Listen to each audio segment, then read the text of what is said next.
Lauren needs to scare me every now and then. I'm sure she's gonna try to. What the hell is that game? It's I Love You, No. Colonel Sanders, a finger-licking good dating simulator.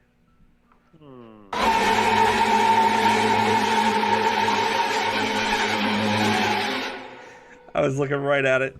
Count, but you made me burp and hiccup. It's Despacito 2? Okay, here we go, boys. What's our name? Should I just do Sinjin or should I do a different name? Yeah, you gave me gas. Sinjin-chan. Oh, yeah. That's the one, dude. Should I do hyphen Chan? Like that? No, that's Chan. Yeah. Oni-chan. Sinjin Chan. Oni-san. We're doing Sinjin Chan. I like it. Oh shit, let me change the damn song, or the damn game. Oh my god.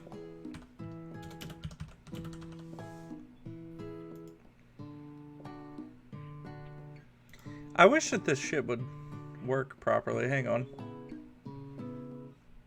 I'll read that in a second, guys. I'm just trying to update the damn stream title. Was that a poster of BTS? Oh, we'll see. I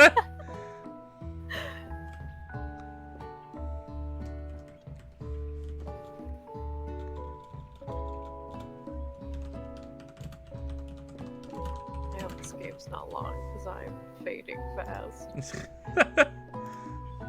Typical grandma thing to say. Right. They have a waifu dating simulator where you're an anime girl Hitler. What? I'm not even surprised anymore, actually. They have so many weird anime dating simulators. I wish that it would just capture... Oh, it's this.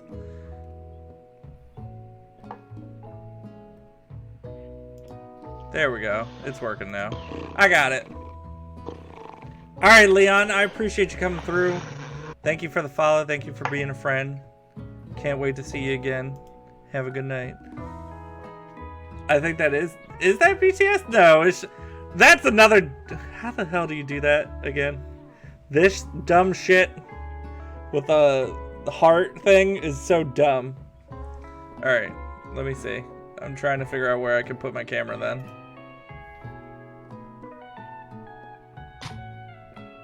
Where can I put my camera to where it's not going to be like in the way? Like up here maybe? That works. Up here works. I like it up here. Okay. You sleep softly as the morning sun casts a warm glow through the window of your modest student apartment. Yep, here we go. The world is peaceful and serene. You could stay in the moment forever. Ooh, I like my shoes. Or you could wake up. Now, now, now!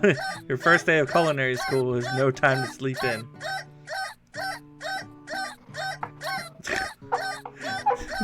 We gotta wake up. Up and at 'em. Smack that clock. Throw that Up and clock at 'em. out the window. No, I'm not gonna throw it out the window. That's That's money! what I would do.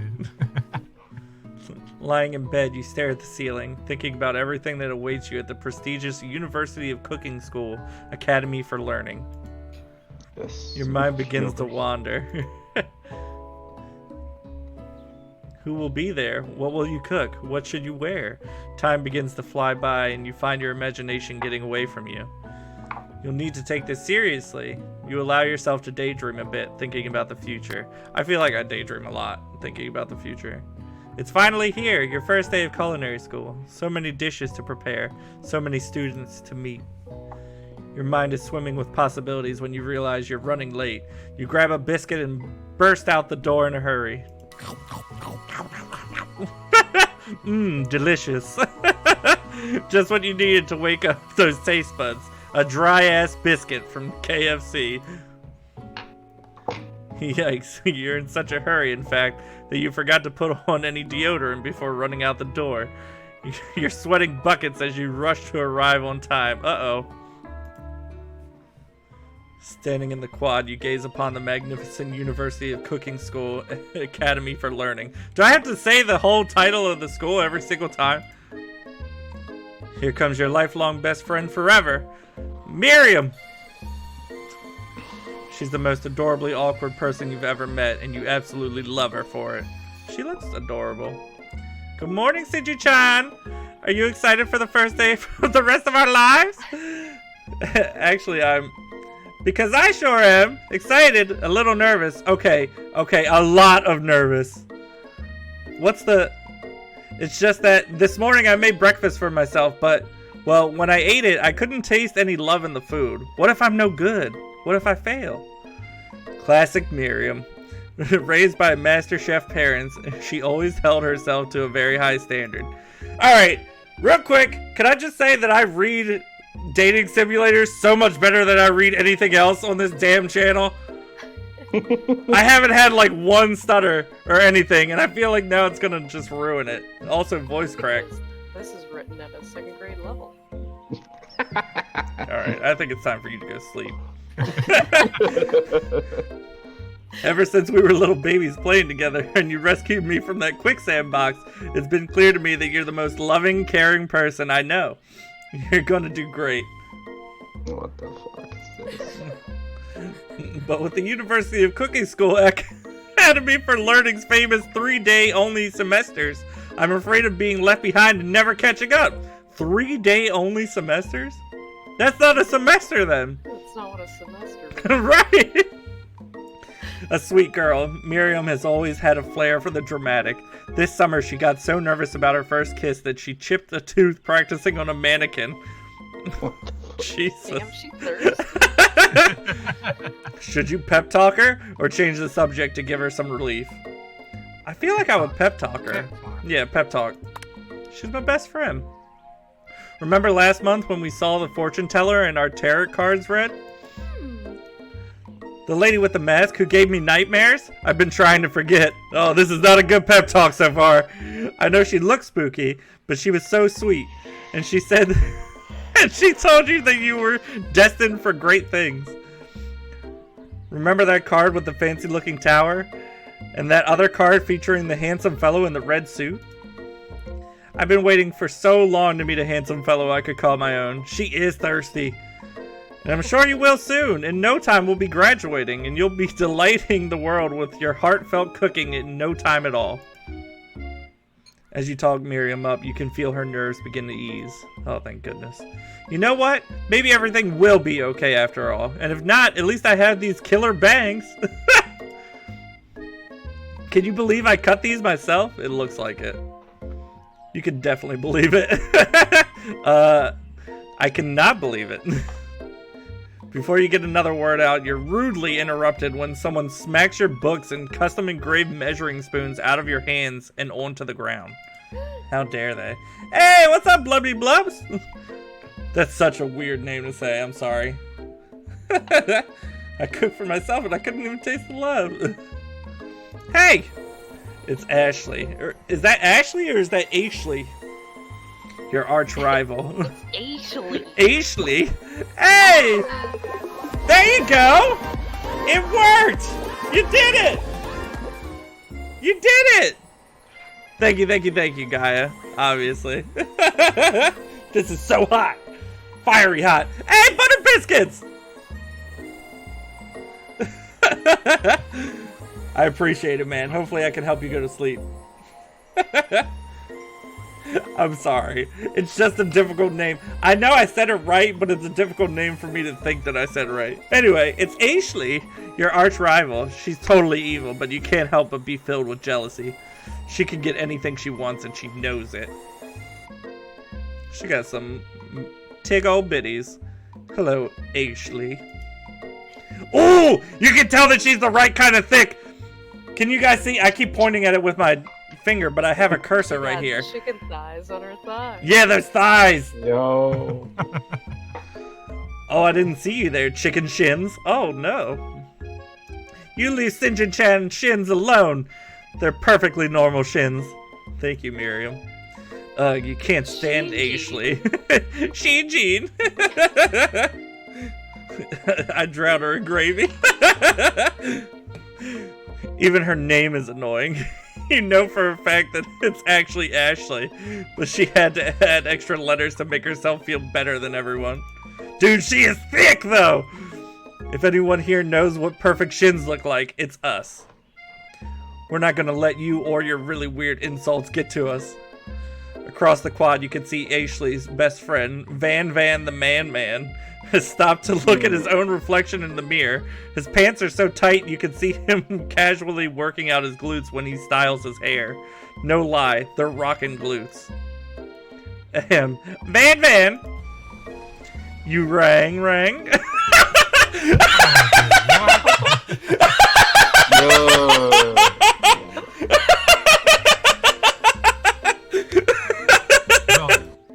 Oh, I hope he talks like that for the rest of the game. You've never been sure what their arrangement is, but as long as you've known them, Ashley and Van have just been as close as you and Miriam, but substantially more devious. I like his hair. Yeah, it looks like JoJo's. But did you rang? I can't believe the University of Cooking School Academy for Learning would ever allow people like you to attend as their students. Oh, that's me! I know, right? You'd think they'd just hand us our diplomas now. Or maybe hire us as professors. You amateurs could learn a lot from us. With the first day of school about to start, there's no time to properly tell these two off, so you resist the urge. Let's go, Miriam. Psh, see you later, losers. Who the hell is this? They're always posing. Are they filming a porno at the culinary school? As you approach the door, you see a goofy-looking kid pushing hard against the window directly next to it. This man just tooted! Oopsie! I think it's broken! You reach forward and easily pull the door open. That should do the trick. I love you! I think you mean thank you? My name is Pop. I was named after my Pop. He's old. Could someone like this also be a student at the school? He must be one heck of a chef. Also, his name tag clearly says Bob, but I guess he's reading it upside down. Hi, Pop. I'm Sinjin-chan. So, are you gonna make me hold this door all day? He later grows up to be the Hamburglar. Nope. And with that, the young man walks into the building ahead of you. Is it just me, or is he kind of cute? I think it's just you. She's so You both shrug your shoulders before following him into the building. I love this game already! You stand at the edge of the room, unsure where to sit. Other students wander in and keep themselves busy chit-chatting. Oh my god! Is this my teacher? Please let it be my teacher! Oh my goodness. I want a corgi as a teacher. A scruffy-looking pooch takes his place at the podium at the front of the class. Adorable! Now, quiet down, everyone. His name is fucking Sprinkles, boys. I love it! Oh my goodness. Lauren's gonna be so mad that she's asleep missing this because she loves corgis. I'll tell her to watch the VOD. Who is this unreasonably cute pup and why is he in our culinary class? You must be Sprinkles, head instructor and CEO of UCSAL. What? He's the CEO? I didn't even know they had CEOs. I thought they were like deans. Yeah. Please, call me Professor Dog. I may be cute and little and fluffy, but I still demand respect. Woof! We're filming this movie. See? What? A cute dog is our professor? This is the best school ever! I guess only a dog's nose is capable of picking up all the nuances of fine dining. Out of nowhere, wind begins to rush all around you as a swirl of cherry blossom petals fill the air inside the classroom. Oh, we know what it's about to be. I'm chilly, someone close the window. And then, he walks in. Oh, you're immediately swept up in the aura of this new student and his remarkable goatee. Who knew anyone could be this handsome? Time stands still. It's him. If it isn't my favorite student, Harland. Colonel Sanders interrupts Sprinkles. Sorry, Professor Dog, before he can finish his sentence. I read that wrong. What's up, Tyrant? Please call me Colonel. Colonel Sanders. A hushed murmur rolls through the classroom as Colonel Sanders walks down the aisle of desks. Suddenly, the room is sweltering. Sweat begins to bead across your brow. You feel like everyone is looking at you, and you're not entirely wrong. And this over here must be Sweaty Sweats a lot. Maybe we should open the window back up before Faucet Pits melts into a puddle and evaporates entirely. Hold on just a second. Nobody talks to my friend like that. You two both know my name. We were in the same kindergarten class. And what is with all your really weird insults? Besides, when Sinjin Chan sweats, it's not gross, it's beautiful. Look at that shimmer. You turn to Colonel Sanders standing right in front of you. Colonel Sanders, beautiful angel that he is, stands before you, smiling gently, his hand outstretched. Boy howdy, this classroom gets hotter than a Kentucky fryer. Please, use my handkerchief. Such a gentleman. You freeze up. Colonel Sanders is talking to you. Wait, Colonel Sanders is talking to you about how sweaty you look? You're completely mortified. This can't be your first interaction. What if he never forgets this moment? How will you respond? I have to take the handkerchief, right? It just makes sense. I have to take it. I can't refuse it, because then he's not going to want to give me the D. You stretch out your hand, and Colonel Sanders places a fine silk handkerchief in it. It's so beautiful. You hesitate to press it to your face, but when you do, the feeling is transcendent. It has natural scent to it. It smells like the most delicious chicken you've ever smelled. That's weird. Professor Dog steps into us. So that's where you found this game weird? That point right there? Yeah, that the handkerchief smells like chicken. Professor Dog steps in to settle the class down and set some ground rules.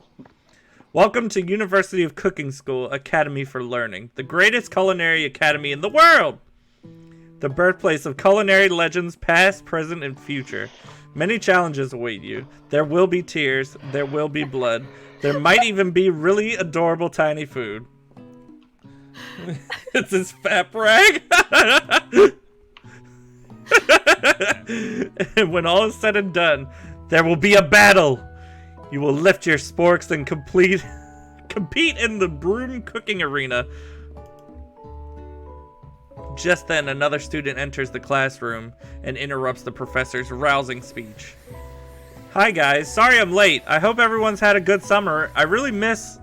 Quiet! Late to class is bad enough, but interrupting my monologue? You're on the fast track out of here, young man. Are you sure you're even in the right place? Don't you recognize me? This is my third year in this school with you as my teacher. Everyone stares at him blankly.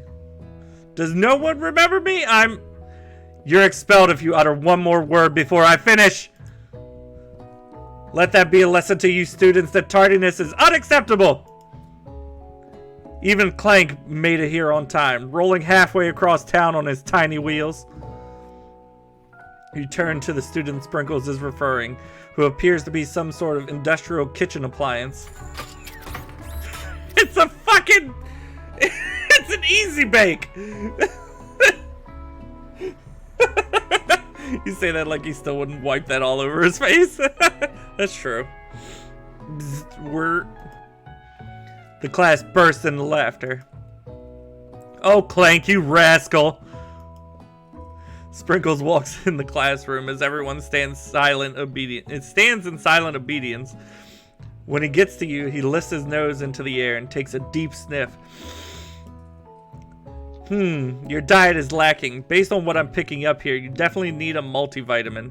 You should be taking better care of yourself. You never had a talking dog as a teacher before, but Sprinkle's reputation for being smart and tough is well known. You decide to try and butter him up by giving him a treat from your pocket, but what kind? A beef treat? Yeah, I'm thinking beef treat. Beef treat! Beef treat! You reach beneath your apron and return with a small bit of beef jerky in your hand. Sprinkle's eyes go wide as he locks into it. Beef? Are you trying to give me a heart attack? I would never eat that. Oh no! Fuck! No! Sprinkles hates beef! You clearly do not belong here. Please remove your apron. Then remove yourself from this class and this school. No! Sprinkles, I'm sorry! No! I know it's a KFC game and I should have gave him chicken, but beef treat is better! I just wanted to say God, do you have to start treat. all the way over? No. Oh, kill me now. Okay, I can skip. I'm not reading all that again.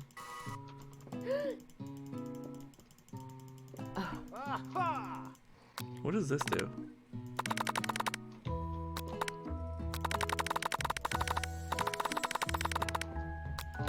Take the handkerchief. We're never picking beef treat again.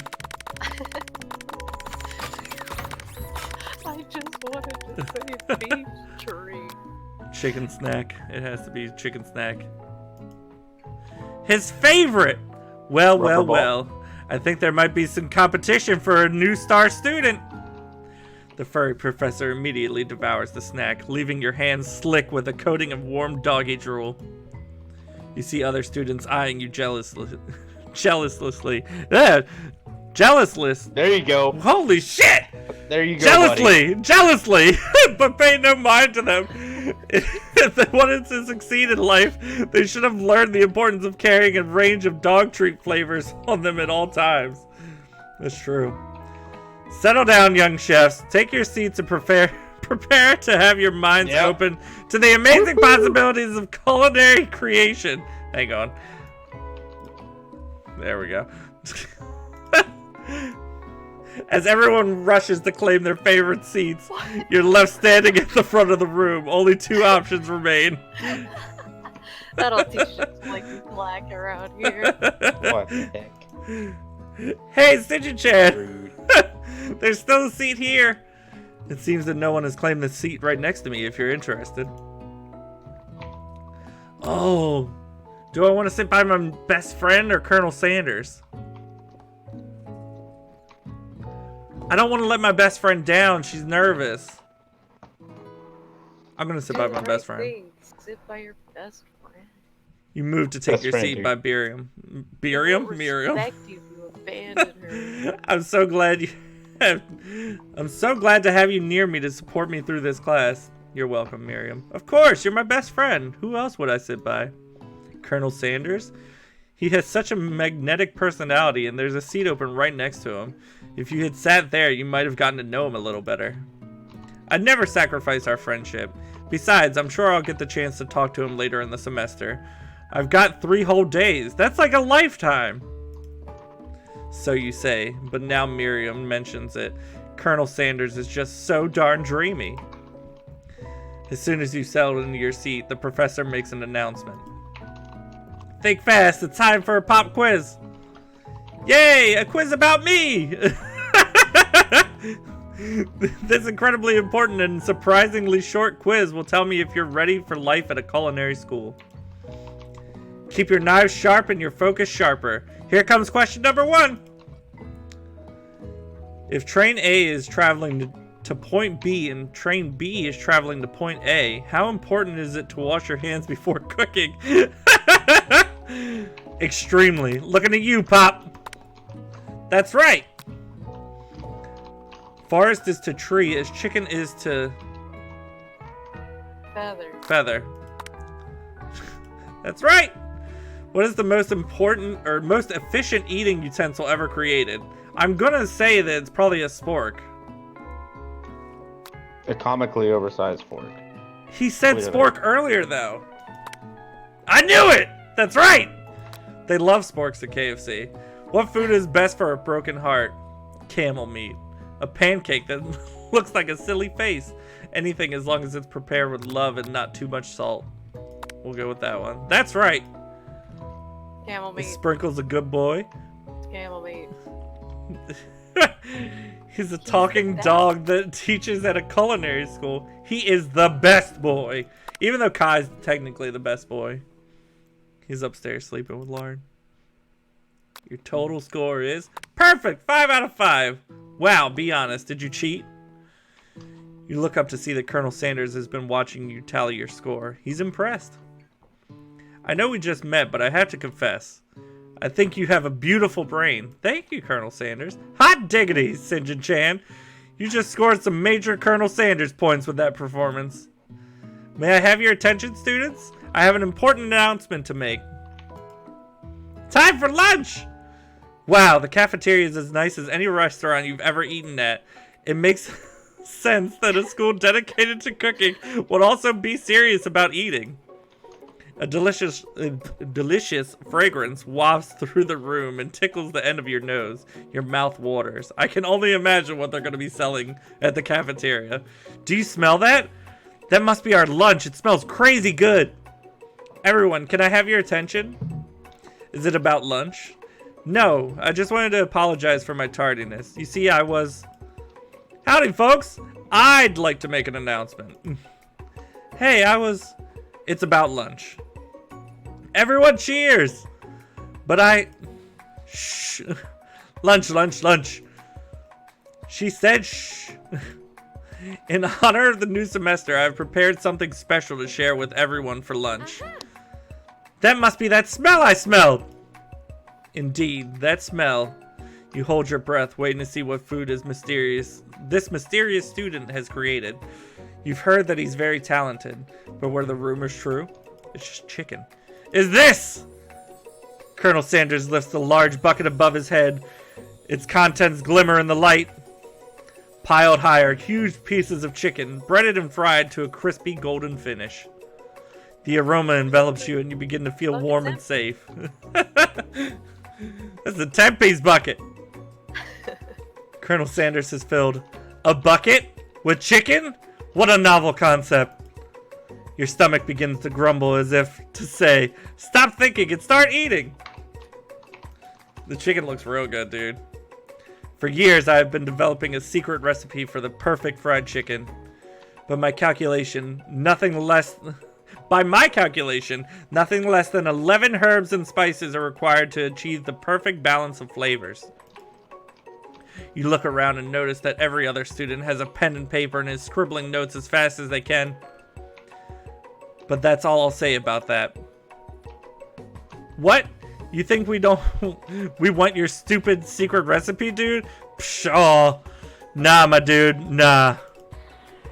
I'm just, drafting a last will and testament in case, one of those ingredients is, poison. Got him!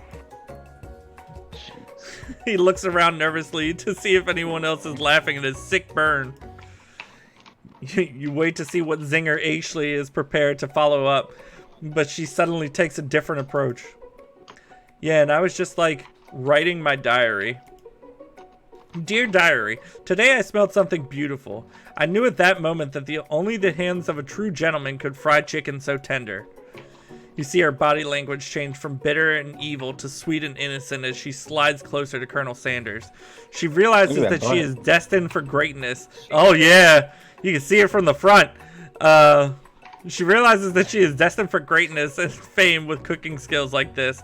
She wants him all to herself. You're gonna challenge me? Oh no! Ah! I could try and do a southern drawl. Oh, please. Well, Van, the man, if you don't want any, I'll take his. Whoa, hold on. I mean, I guess I'll try it. He takes one bite and his eyes grow wide. He starts contorting his face as he tries to hold in his pure exhilaration and impact and act impressed. I like his hair with the little star on it. Easy now. There's enough for everyone. please, my fellow classmates, dig in. I don't know how to do a southern drawl. Apparently I have a natural one from what Hikari says, but I don't hear it. You take one of the pieces of fried chicken out of this bucket and sink your teeth into it. It's amazing! Bucket. Tasting Colonel Sanders' food transport you into another dimension. Alone with your taste buds, gripping a drumstick in your hand, you float weightlessly. Focus your mind and meditate on this moment. Try and identify every flavor. Attaboy. Savor the moment and everything that it tells you about Colonel Sanders' culinary heart. Swim towards the light. Learn about his heart. Yeah, I feel like I need to learn about his heart. The flavors in your mouth are beautiful, pure, heavenly. What a guy. Alone with the flavors, you feel something that can only be described as love. For a man? For a flavor? Are they the same? After tasting his food, you try and get some one-on-one time with Colonel Sanders. You approach Colonel Sanders. Colonel Sanders smiles ever so softly as you approach. He stops what he's doing and allows you to break the silence. Colonel, I wondered if I could talk to you for a second. Anything for a fellow chef. What exactly was on that chicken? Ha ha! How bold of you to come out and ask. It's an idea I had for a new combination of flavors that will make me and my fortune and establish my legacy for all time as I open up a chain of highly successful fried chicken restaurants. No big deal. It's just you and me.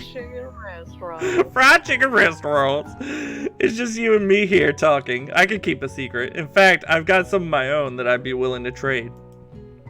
What's the rush? The semester's only getting started. We've got 2 more whole days to get to know each other. He's clearly not going to give up easily, but it doesn't hurt to be persistent. Wait, is Calvin in here? Yes, I am. Hang on, somebody messaged me on something. Hang on. Beef treat. Oh, my brother messaged me beef treat. You know what they say about secret? Oh, shit, that's not the Colonel talking. You know what they say about secrets, Colonel? Shouldn't learning be fun? You got moxie, I give you that. Colonel Sanders looks both ways to make sure you're truly alone. Then he leans in. You can feel his warm breath as he whispers. Just one ingredient, but you can't tell. I use blank. It's something my great-grandmother taught me. Blank. Wow! Can I click it? Oh, shit. Oh, I missed that whole thing. Sorry. My bad. While you're wrapped up in the huge revelation, you notice that Colonel Sanders has disappeared. While everyone else is still in the cafeteria, you decide to look for him. You find Colonel Sanders outside, standing in the quad. Oh, it's you again. Howdy! Sometimes I like to come outside and look at the school buildings. I think about how my story will continue on after I graduated. It sounds like you have big plans. I dare say the biggest. I will leave my mark on this world. You could bet on that. Alone together for the first time, you figure now is the perfect moment to show your personality to him. Nag him to show your own strength. Wow him with a big idea to add an additional ingredient to really spice things up. Be modest but thoughtful. He's already at 11 herbs and spices. He's not going to want another spice. So I feel like I need to be modest and thoughtful. Yeah, the last one. Howdy! Well, I just wanted to tell you that I really enjoyed your food. Now you've got his attention. The flavors were complex but comforting. The interplay between salty, savory, and peppery, it was perfect. I appreciate the compliment. Oh shit. I appreciate the compliment, Sinja-chan. I'm sure you'll be a big success. I know we've only met today, but I'm starting to get the same feeling about you. We should head back inside. I can't do this damn accent.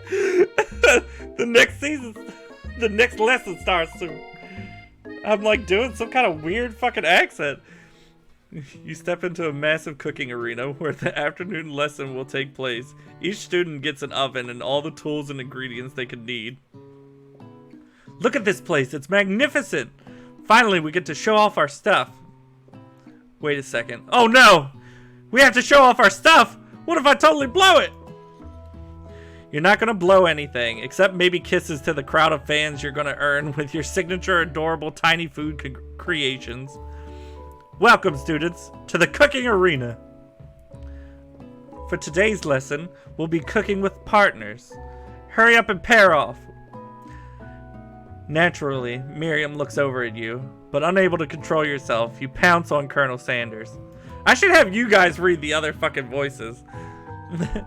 Hey, Colonel, would you like to tackle this lesson as a team? A team of two, that is. Me and you, if that wasn't clear. Wow, I'm so smooth. Want to be my partner? Aww. Sure, Sinja-chan. I'll prepare our station. Without you as a partner, Miriam is left standing all alone. Two different students quickly take notice. Hello, new partner. Beep boop. Bzz. Oh my, two potential partners? I'm so sorry, gentlemen, but I don't know who to choose. It looks like you'll have to pick four.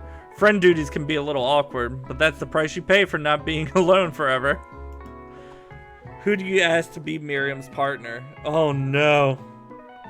She's either gonna try and fuck an easy bake oven or fuck this little pudgy boy here. Who are we trying to do?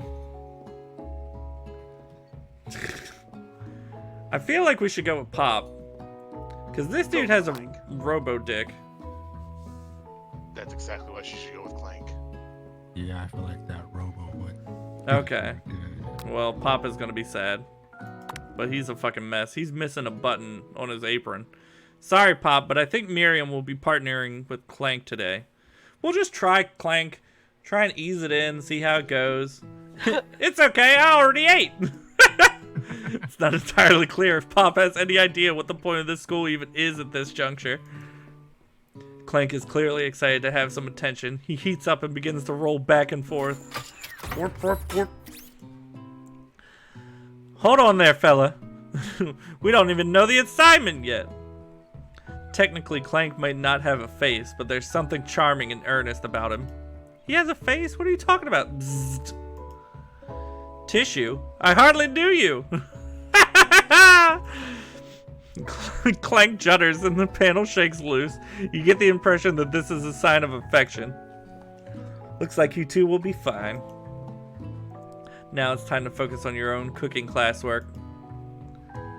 Alright, you two. For today's lesson, we're going to keep it simple. Pick a basic dish and divide it up to the steps. And divide up the steps. Ugh. No chef is an island. It takes 2 flints to make a fire. You get the idea. Which dish do you Which dish do you suggest your partner to do?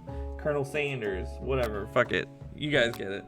Am I playing this? Yeah, I'm playing it. I'm making choices. Steak tartare seems easy enough. It's fancy and you don't even need to cook it. Yeah, but it's nasty. It's not nasty.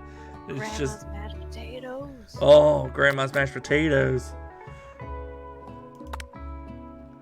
I've always been something of a down-home chef. Oh, wait, that's me talking! What the fuck? I've always been something of a down-home chef. I was thinking we could make something warm, inviting, and comforting. Maybe mashed potatoes? Natural southern twang coming out. And gravy? I couldn't imagine one without the other. Colonel Sanders casts a coy look at you, causing your whole face to go beet red. Embarrassed, you quickly turn away. I'll go get the potatoes. What'd you say? He wants to make you gravy. No, please. What? Somebody do a fucking southern accent so I can understand what I'm supposed to be doing. Can anybody do a southern accent? Please. Somebody. Calvin. My Discord is kind of fucking up, but I'll try. No, please. Let me. Picking perfect produce is a passion of mine. I like how all of our southern accents just sound like people from New Orleans. Oh, fucking Ashley. Looks like things are getting pretty fresh around here. Does someone have a crush on Colonel Sanders? Back up, bitch. She's got fucking chicken tenders or drumsticks on her stockings. I bet those Which is which is cooking partners. Mind your own business. Sanders' heart is my business. Is my business. You better keep your fingers off my man. What about Van Van? There he is. Did someone call for me? No, geez, Van Van. While I'm over here crushing on St. John Chan's dreams, you're supposed to be taking care of our classwork. That was the deal, remember? Oh, he's crying. Oh, poor Van Van. Colonel Sanders returns, arms full of peeled potatoes. He tosses them into boiling water and turns his attention to you and your old friends.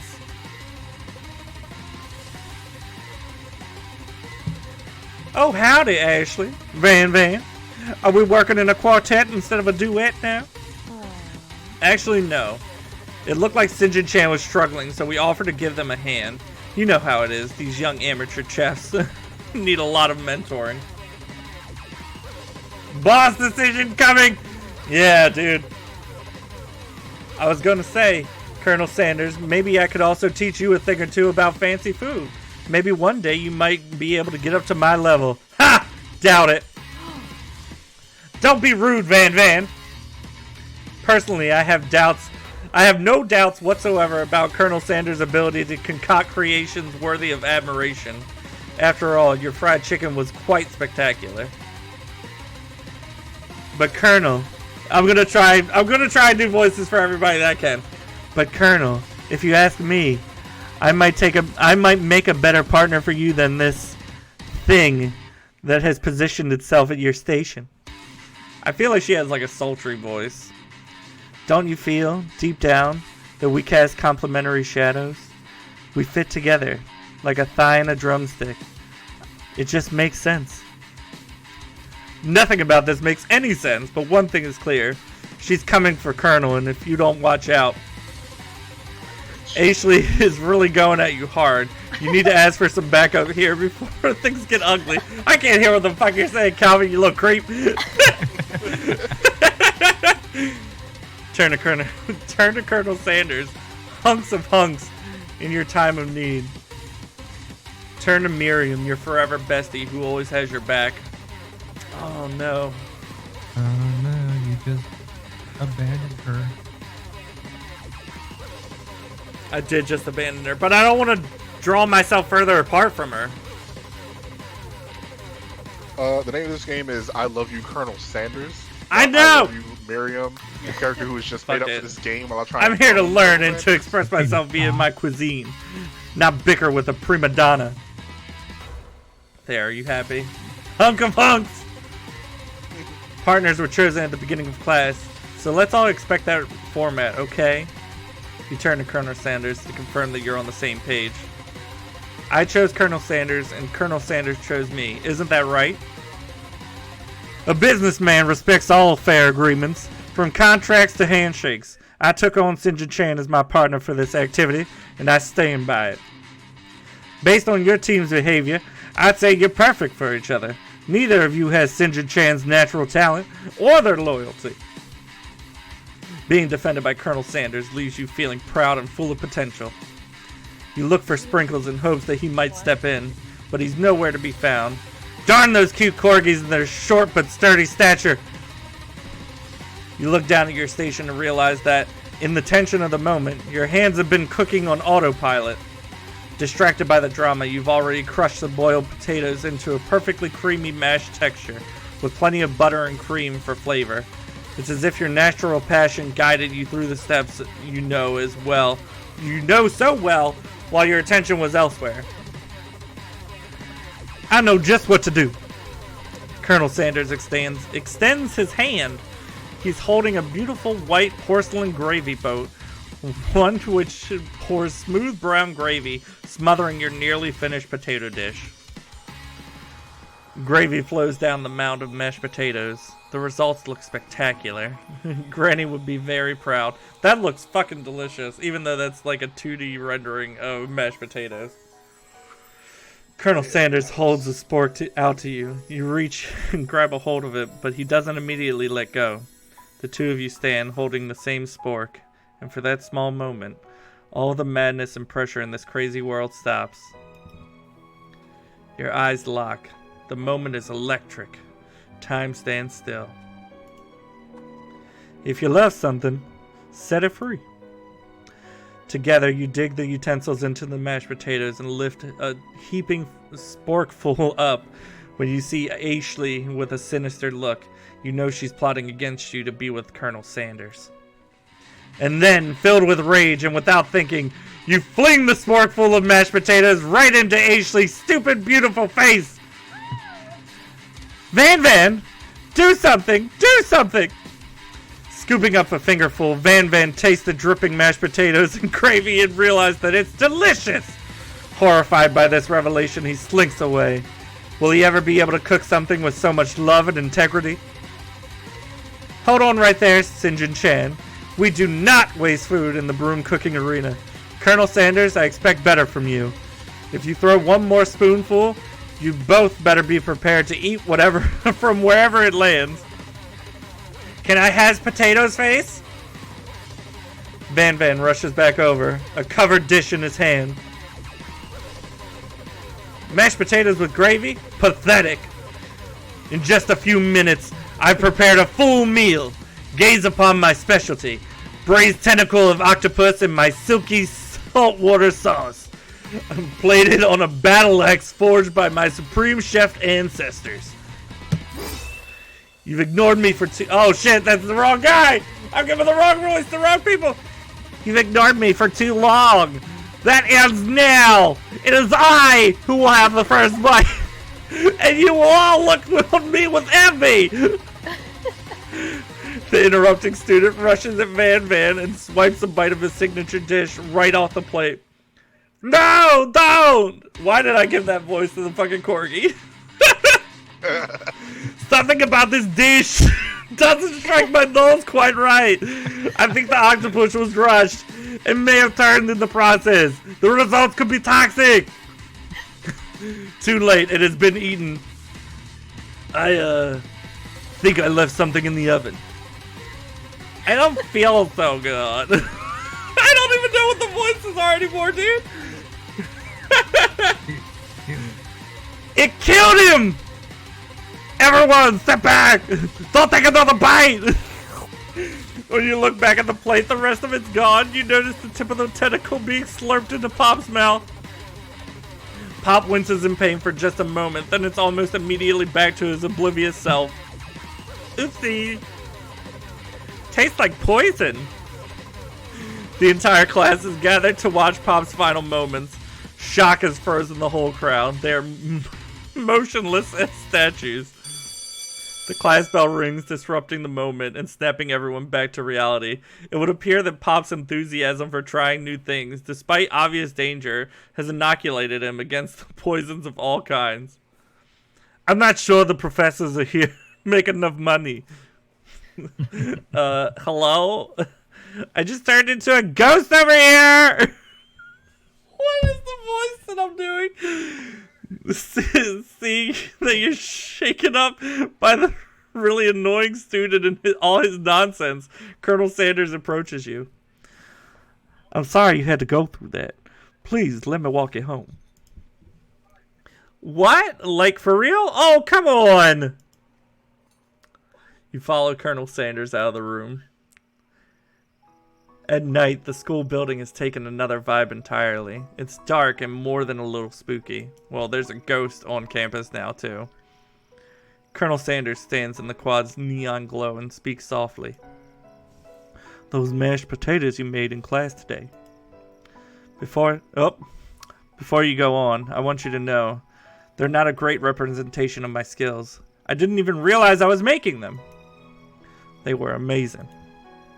Tasting them, it reminded me of why I became so passionate about food to begin with. Colonel Sanders is getting choked up. Cooking is obviously important to him in a way that you find inspiring. Now might be the perfect time to tell him you're developing feelings for him. Colonel Sanders, Yes, Sinja Chain? There's something I need to tell you. Hold it right there. What the fuck voice did I do for Van Van? I can't even remember the voices now. Hold it right there. There's something I need to tell you first. Oh, jeez. You see, when I was just a boy, I had a dream that one day I would be the greatest chef the world has ever seen. And every day since, I have been working toward that dream, day and night, never stopping, never resting. Also lifting a lot of weights, like so many weights.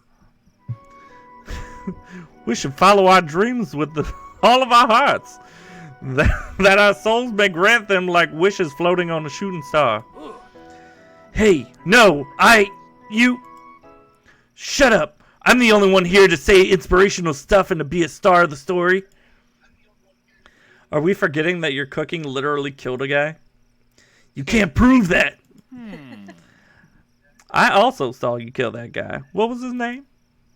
Somewhere in the distance you hear a long, sad sigh.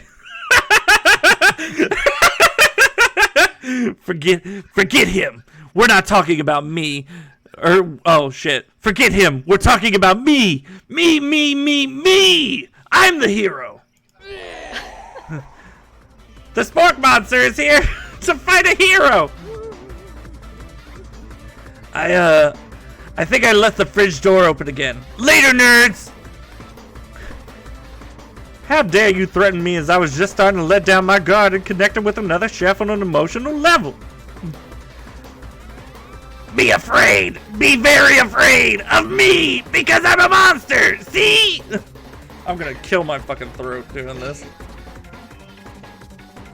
Is he rhyming on purpose or is that just a coincidence? But before you can discuss syntax any further, it's a turn-based fight sequence! What will you do? I feel like I gotta attack. You gotta start off offensively. You decide to go on the attack. Which attack will you use? Cook with love. Does 1 damage. It just got real! That attack really upset Spork Monster. Spork Monster goes on the attack. They spit hot gravy at you. You take 1 damage. Let's try defense. You decide to defend. Which defense will you use? Trepidation. You continue to stay back and endure whatever comes your way. Seems like a pretty weird strategy, but okay, sure. You do you. Spork Monster focuses their mashed minds and draws in energy from Mother Earth itself. This is a fucking spirit bomb. They grow larger and more intimidating. How will you respond? Attack. Which attack will you use? Cook with love. Does 1 damage. Spork Monster is no quitter. Huh? What happened? Why does it bother asking you what attack you're gonna use? I know, if it's just 1. Spork Monster is no quitter. Buffed up and ready to rumble. They go on the attack once again. Spork Monster uses Ulti Tensile. You take 2 damage from the attack. I don't know how much health I have. If you take much more damage, you're not going to survive the battle. I need to attack, though. You decide to go on the attack. Cook with love. No, you fool, you must defend. Nope. Spork Monster is oozing cheese sauce out onto the lawn of the quad. I wonder who is going to have to clean that up. Feeling vulnerable, the Spork Monster prepares for its ultimate attack. Rounded Edge. Vile villain, your reign of terror stops here. Colonel Sanders summons the energy of 1,000 chickens. Pot Power Pinch! Pot Power Pinch does 10 damage. Spork Monster is defeated! You saved me. An injured Spork Monster spews steam into the night. Forget mercy, finish him! No student will ever walk the quad in fear again. This monster messed with the wrong chef. Attack. You ready your final attack? You'll never survive my student debt loan student debt loan destruction. Spork Monster is completely vaporized. Colonel Sanders looks on in awe. You continue to surprise, Miss Injun Chan. The defeated monster left behind a special item. It appears at first to be a cookbook, but upon closer inspection, it's so much more. It's a book of magic spells with a golden chicken on the cover. You open the cover and find a library card tucked inside. The last name to have signed it is Borko. Borko. Oh, shit. Borko. That name sounds strangely familiar. Your blood is pumping as you stand in the quiet of the night, holding the mysterious book in your hands. As you come down from your battle buzz, you realize that your final attack has left you completely depleted. The world around you begins to fade away. Without any energy to keep your eyes open, darkness overtakes you. The image of Colonel Sanders flashes before your eyes as you fall asleep. He must have helped you get home. In a tired state, you don't know if you could have made it without him. What a guy. You want to thank him, but you don't have the strength to utter a single word. You feel your covers being pulled up over you as you are tucked in tightly. Good night, my Colonel. In your dream, you're together with Colonel Sanders. For some reason, Sprinkles is also there, instructing your love. Dreams are weird. Oh my. Yeah, that definitely looks weird.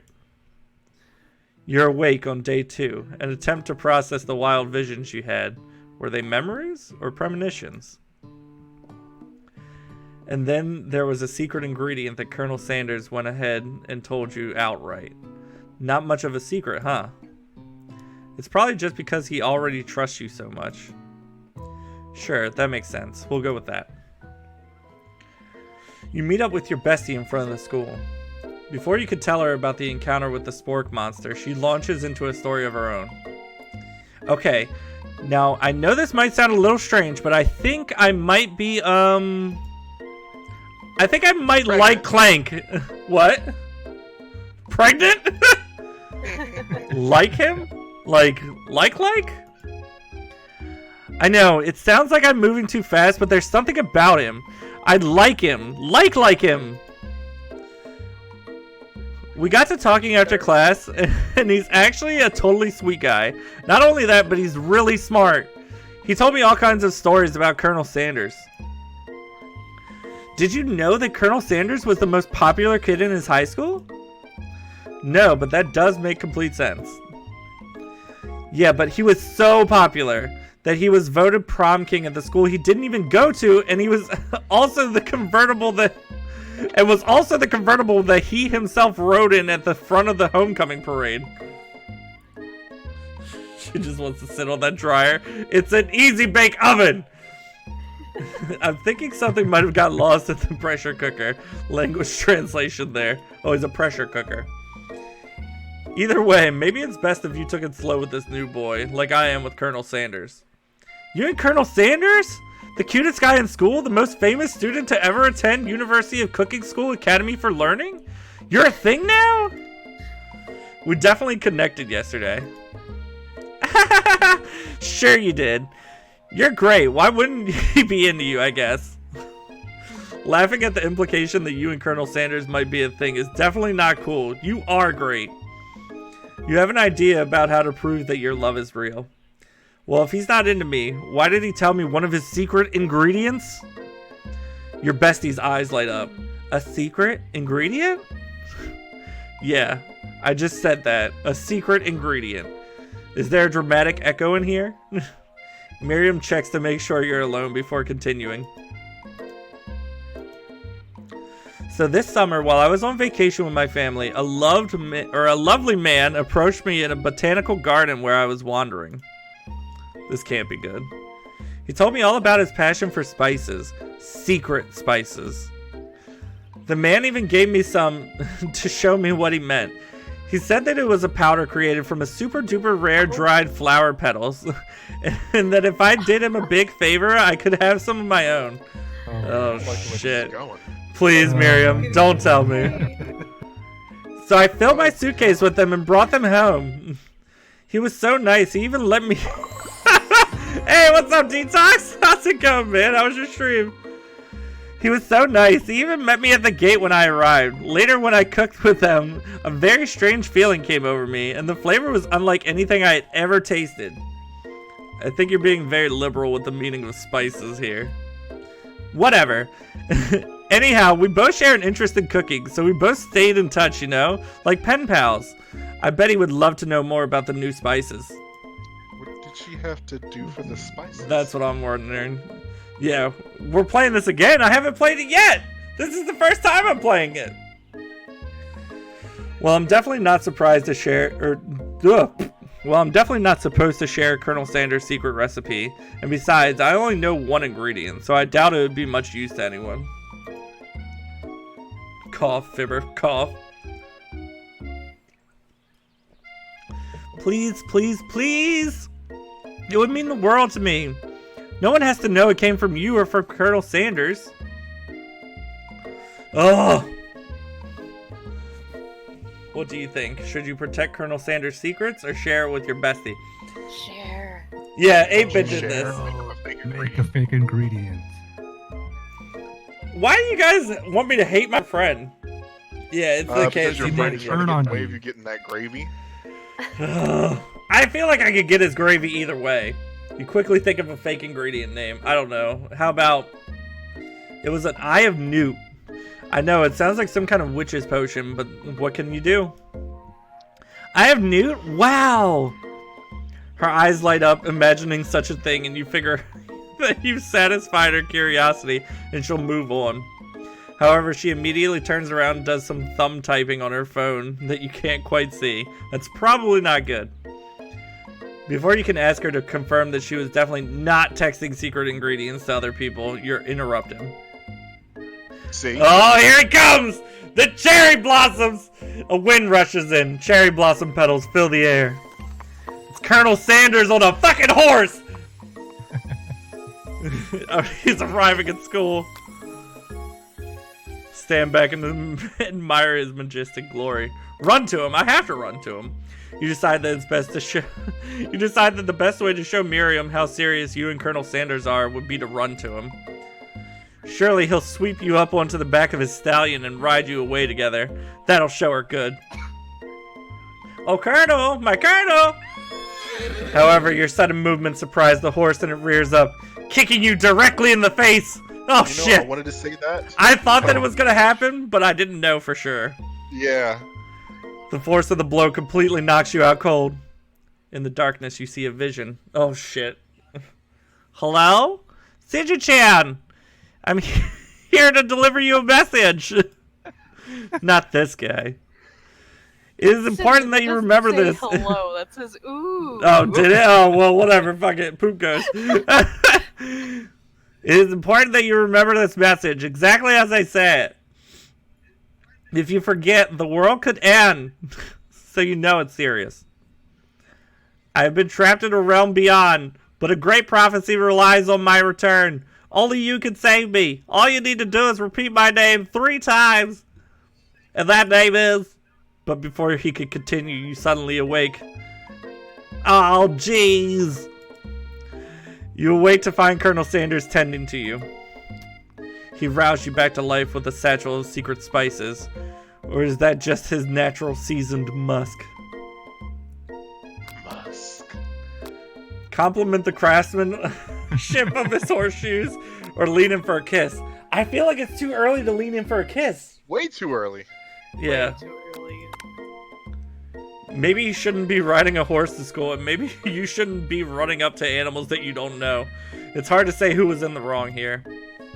But one thing's for sure, that Colonel Sanders is pretty dreamy. That horse has beautiful shoes.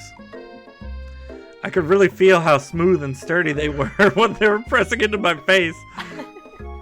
That's nice to hear. No one truly appreciates good craftsmanship anymore. And with that, Colonel Sanders disappears into the school, leaving you and Miriam to follow. When you enter the classroom, you can see your 2 rivals, Ashley and Van Van, are doing something bad. By the way they're hiding, you know it must be really bad. I'm not blocking the Colonel's face. Fuck it. I can't pick anywhere properly to put my damn camera. So, just deal with it. Like counterfeiting bad recipes? Experimenting with restricted ingredients bad? Summoning a demon bad? You try and get a peek over Van Van's hulking shoulders. I already forgot what voice I did for Van Van. Shit. But he sees you coming. Whoa there, little one. Did I do some kind of weird Hulk Hogan thing? They're like Randy. Oh shit. Yeah, you know what? He's Macho Man from now on. Let's hear it. He's Macho Man? Okay. Ooh, macho. Yo. Whoa there, little one. I'm not sure you're ready to handle this. I feel like I wanted to. I feel like you're trying to do Hulk Hogan. I don't know what That I'm sounds doing. like Hulk Hogan. Is it? I don't know. Hulk Hogan and Macho Man Randy Savage sound very similar, okay? No. Alright, somebody try and give me a video of Hulk Hogan and Randy Savage. Randy Savage said, "Oh yeah." I know it. That's him. Okay. So that sounded more like he just had a hernia. I'm sure he had He one was eventually. excited. Yeah, see, oh yeah. Whatever. I'm doing the fucking voices. Just listen. Don't worry about. Yeah. I'm not dealing with this shit. I've been talking for how long? 4.5 hours. Bring it on. That sounds like a porno. She posted one on Discord. Hang on. Let me look at this real quick. All right, ladies and gentlemen, we got a taste of it a little earlier on. Here tonight, Hulk Hogan, what is happening? Well, you know, me and Gene, we really don't know what we're dealing with Well, here, man. shit. And I'm just kind of a little worried about locking up here. It's all right. Because we just might blow the whole planet up, you know. They both sound the Everybody fucking knows same that almost. Hulkamania is the strongest force in this universe. But when I hit that ring, and Tell me they're still in a state of shock right now. In fact, I don't think I'm going to be coming down for a long period of time. Yeah, Rick. Alright, I'm gonna try my best. Fuck it. You guys are just gonna have to deal with it. Why don't you make like a Gotta bee have and those mind your wax, honey? Tell them to stop acting immature. Act like you're not interested in them, but really try and get closer look. Do You that sit near the rifles, but leave your back turned to them. You even hear Van Van mutter something that sounds a little bit like a magic spell. However, he notices you eavesdropping. You try and cover your tracks and improvise an excuse. Ahem. It's time for class, and you're distracting the rest of us who want to learn. Now you've upset them. Oh, and you're the Emperor of Cooking, are you? You make the rules. These fucking voices are gonna kill me. Sing it. I'm not sure you'd know a good meal if it ain't you. Being the best chef in the world takes more than just culinary skills. It takes creativity. It takes panache. And it doesn't hurt to use a little evil. You finally get a look at what it was that they were hiding. If I have to record this and put it on YouTube, people are going to be like, why the fuck did he change up the voices so much? It's because I can't remember what I'm doing. You finally get a look at what it is they were hiding, and you instantly Fuck it, we're recognize We're it. adding one more ball. Wasn't Sparkles sounded like Arnold Schwarzenegger a little bit, I think? Yes. It's a book, just like the one you found after the encounter with the spork monster. That's the same book I found last night in the quad. Ashley immediately elbows Van Van, who hides the book behind his back. I don't know what you're talking about. That book is a family heirloom, and its contents are secret. You notice that, and its condiments are a secret. You notice that they haven't just been studying the book. They've got Pop pinned to the wall, and they're tossing potato skins at him as he tries to catch them in his mouth. Jesus, Pop. We're playing! Before you can dig in any further, you're interrupted by the arrival of more students. It's almost time for class. Beep, beep. Clank must be running late. He's in such a hurry that he rolls right over Van Van's meaty foot. Hey! Watching you bucket of bolts! You watch how you talk to him. He didn't do anything. Zzz, womp.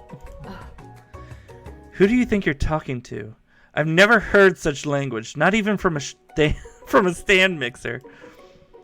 Womp womp. No, your mother was a stand mixer.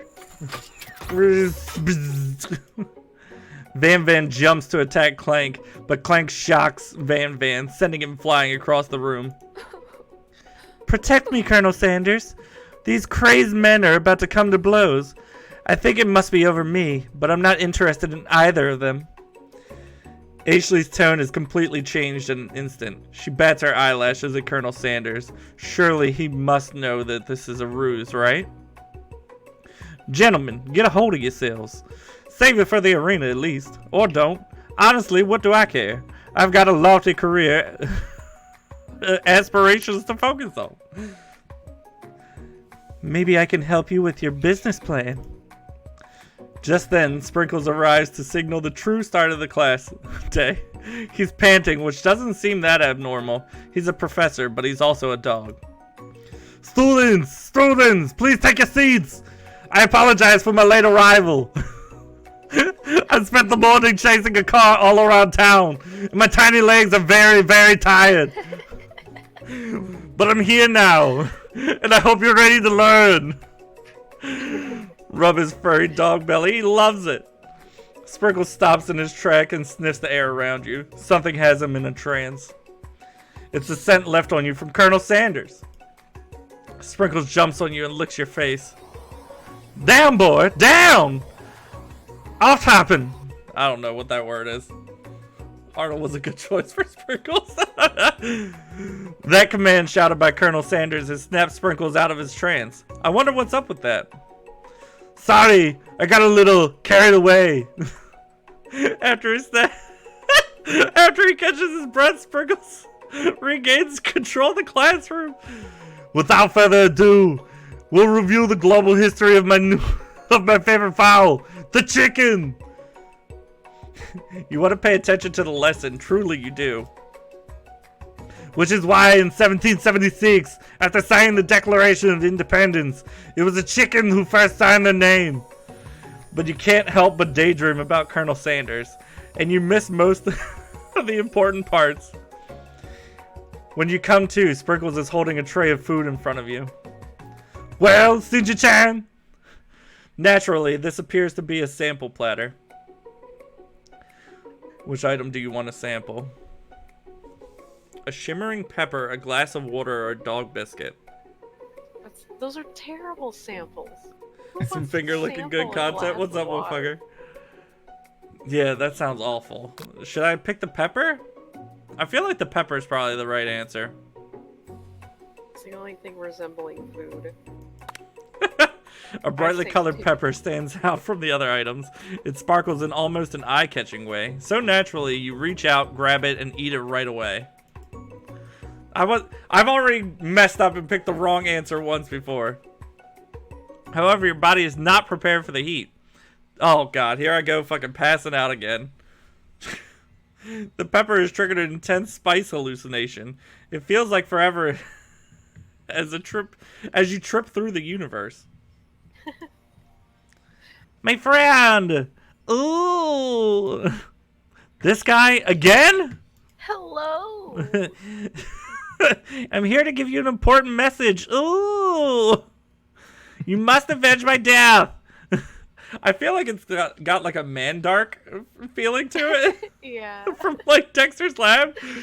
And fulfill your destiny! All you must do is...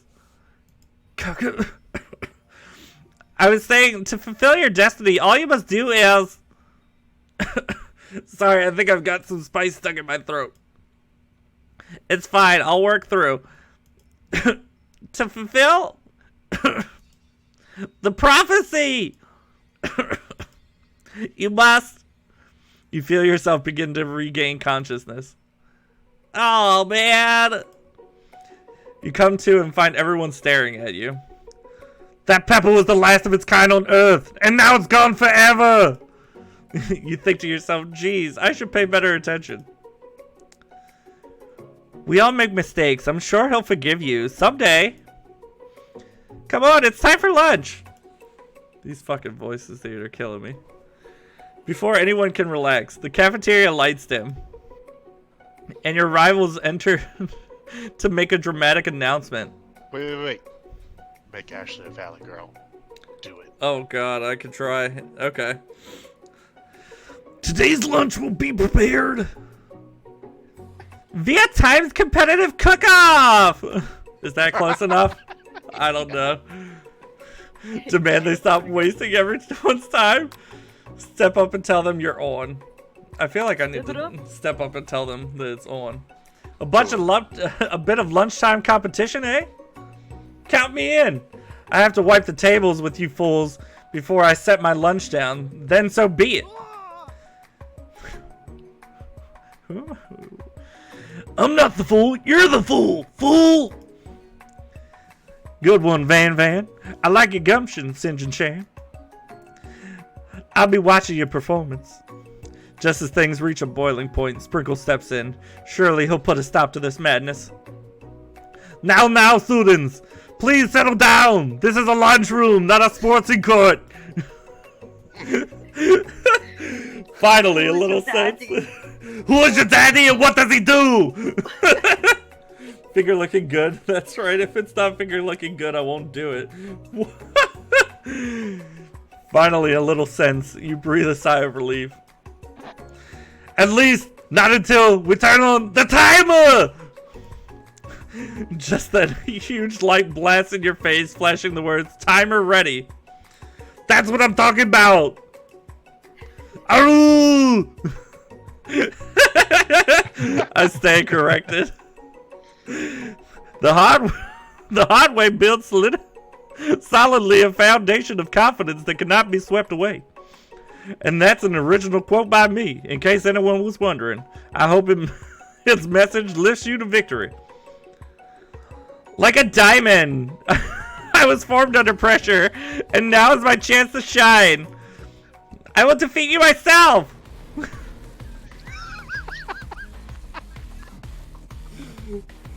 Oh man. You had his chicken and you made his mashed potatoes and gravy on day one. You're feeling like you can really impress him again here. It's time to boil some water for the potatoes. Think fast. If the timer runs down, you'll be forced to pick randomly. What temperature does water boil at? Fahrenheit, right? It's Fahrenheit? Oh god. That's wrong! No! It's wrong! What were you thinking, St. Get your head in the game! You're gonna need to season this chicken before you cook it. You don't know Colonel Sanders' recipe exactly, but you have an idea. 11. That's right. You might not know all the ingredients yet, but at least you're headed in the right direction. Tail wagging intensifies! I'm just gonna do his emotes in his voice. Now that you got some basic steps going, it's time to elevate your craft. What state of mind offers the most flavor? Trust. Vigilance. No! I'm begging you to get it together! Get it? I'm a dog! It's never the wrong time for some dog jokes!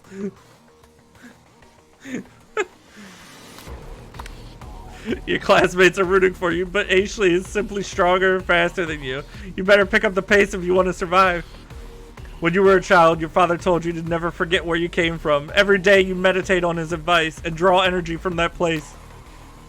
Now would be a great time. Where did I come from? The shoulder of Orion, the deep beneath the small town where big dreams are made of.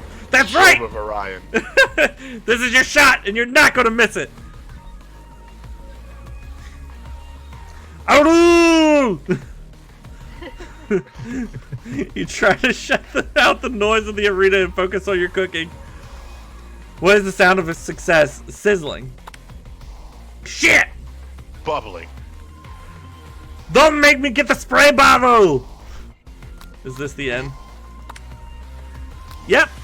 Shit. Try again. Here we go. Aroo! Oh. Oh shit, here they go again. Oh fuck. I'm just gonna skip.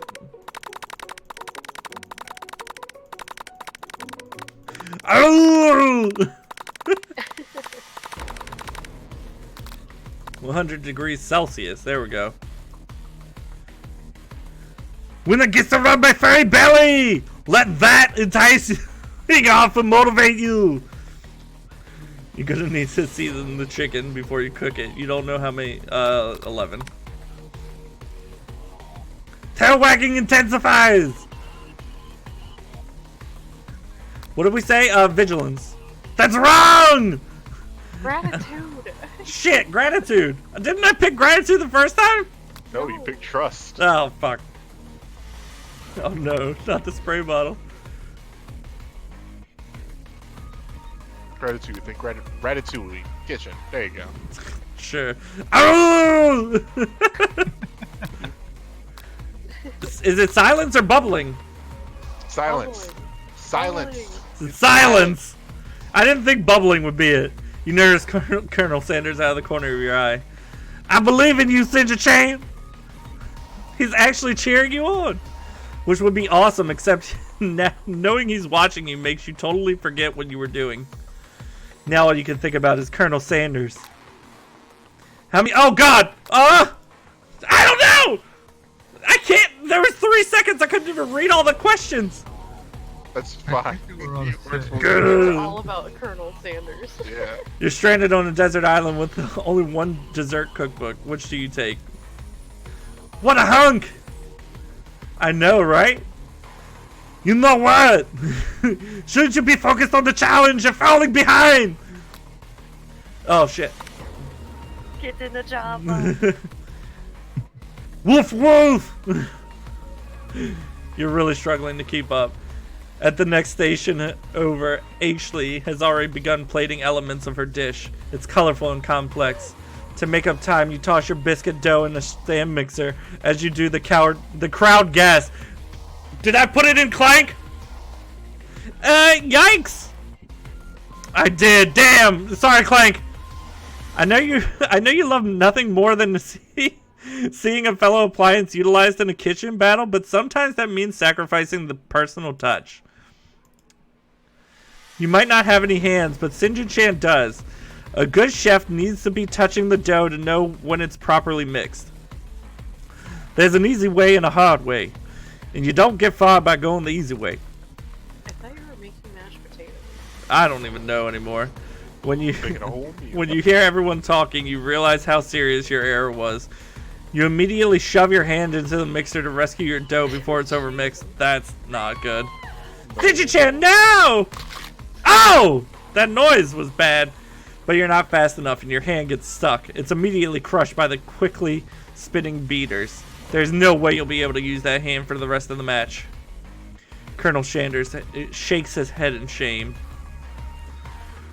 What you often find is that the easiest way can turn out to... Oh. What you often find is that the easiest way can turn out much, much more difficult. This finger looking good cooking, Sanders. Everyone stop what you're doing right now! The battle is over! It can't be. I was so close to finishing my dish. Sweetheart, look at your hand! You simply can't go on! Aw, that's too bad! Wait, what the fuck is the Valley Girl thing that I was doing? And here I am with a completed dish, ready to serve. Surely that makes me the winner by default. No, it wouldn't be fair to compare the two on account of Sinja Chan's injury. You see Sparkles begin to lick his doggy chops as he looks onto the dish. But I suppose you should at least tell us what you prepared. Well, because I'm the sweetest, I skipped straight to dessert. Under this white chocolate dome, you'll find a wide array of delights, taking you on a journey of flavor that tastes good and tells a story of excellence. I was going to ask Sinja-chan to do the honor, but since you're injured, I'm afraid that pouring this creamer of delicate hot chocolate sauce might be too difficult. Colonel Sanders, if you wouldn't mind lending me your strong, steady hand. Colonel Sanders pours hot chocolate sauce on top of the dome, causing it to melt away, revealing the ingredients hidden within. Inside, you'll find a delicate fried cheese croquette atop a slice of honeycomb, ice cream 2 ways, tender nougat, and pearls of blueberry gilly. I've never seen that word. Their vibe looks good. Yeah, that shit looks delicious. Colonel Sanders seems intrigued, but perhaps not as impressed as he dips his finger into the chocolate sauce. What was that? Nothing. Okay.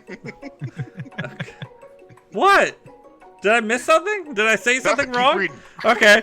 Simplicity isn't your strong suit. Oh god. Simplicity isn't your strong suit, is it, Ashley? Oh, you. As he places the sauce-covered finger into his lips, Ashley leans over and whispers something into his ear. A dab of sauce sticks to his mustache. Internalize the rage you feel. Put yourself between. I feel like... How long is this game? I have no clue, dude. Don't turn yourself into a page or like a stage 5 clinger. Just internalize it. Alright, I'll internalize. Push that down. Your rage Push burns down so the intensely feeling. within your eyes that they burst into flames. The flames cause your eyebrows to catch fire and turn to ash, and they fall off of your face, which means people will have a hard time understanding your emotions for the rest of the semester, perhaps forever. Oh god. Hey, what's up, Baron? Alright, well, fucker, I appreciate you coming through, man. Have a good night. Embarrassed and ashamed by your poor performance, not to mention your crispy fried brow, you run for the quad to be alone. The beautiful weather feels like an insult. Inside of you, a storm rages. It's Colonel Sanders. He's probably here to tell you that he and Ashley are in love and decided to get married. And he won't even ask you to cater his wedding because you're a terrible chef and an awful person. You try to hide from him, but he approaches you directly. I know you're hurting right now. Not just from the devastating loss, but from that run-in with the mixer and that small fire. We should get that checked out. I'm fine. Can't you just leave me alone? I'm a loser. I'm not fit to fill your fryer. I'll never be a master chef. Oh my. Fill your fryer? What a word. My 9-year-old discontinued gaming mouse died today. Ordered a new mouse, so won't be playing or streaming anything till Monday. Oh no! Yeah, this is the KFC dating sim. Failure is a part of life, not just for you, but for all of us. Do you think I've never failed at anything before? That's exactly what I think. Well, then think again.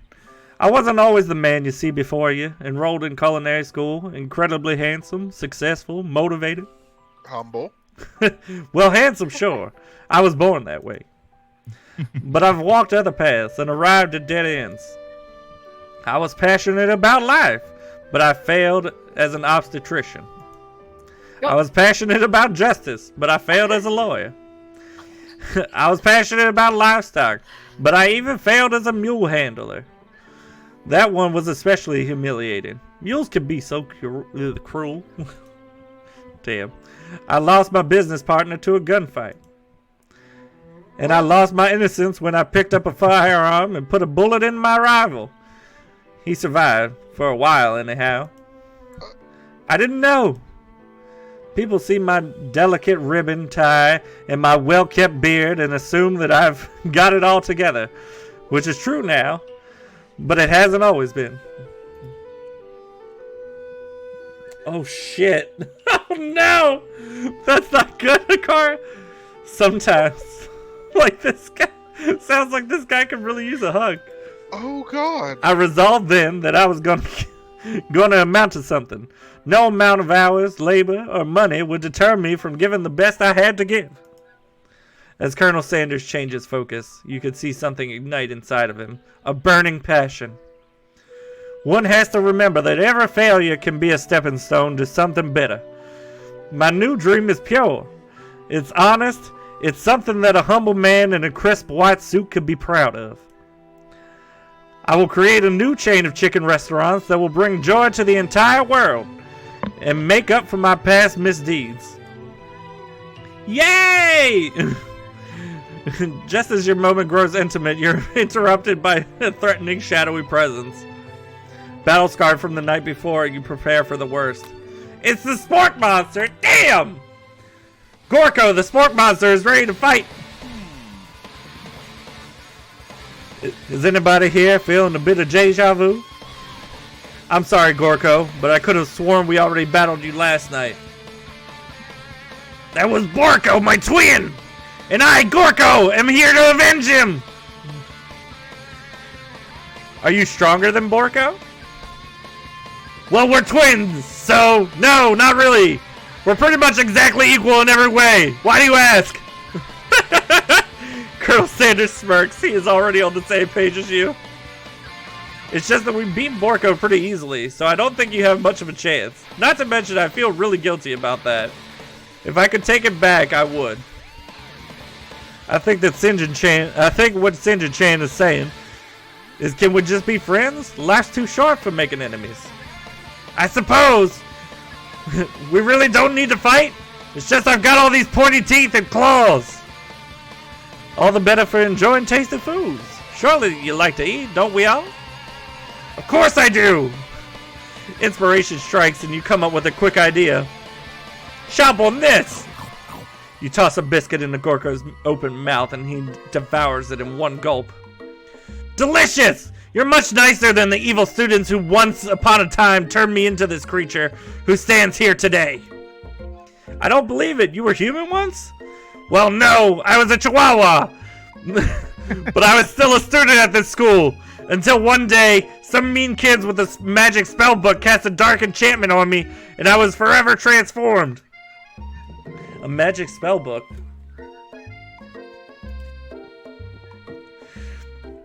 Precisely! Borko used to have a copy, but somewhere along the way I've lost it. If you find such a book, I beg of you, respect it. You're a powerful chef and shouldn't rely on such dark and evil magic. No, you should be protecting the innocent from those who would cheat them through the sorcery and guile. If you need me, don't fear. I will be there.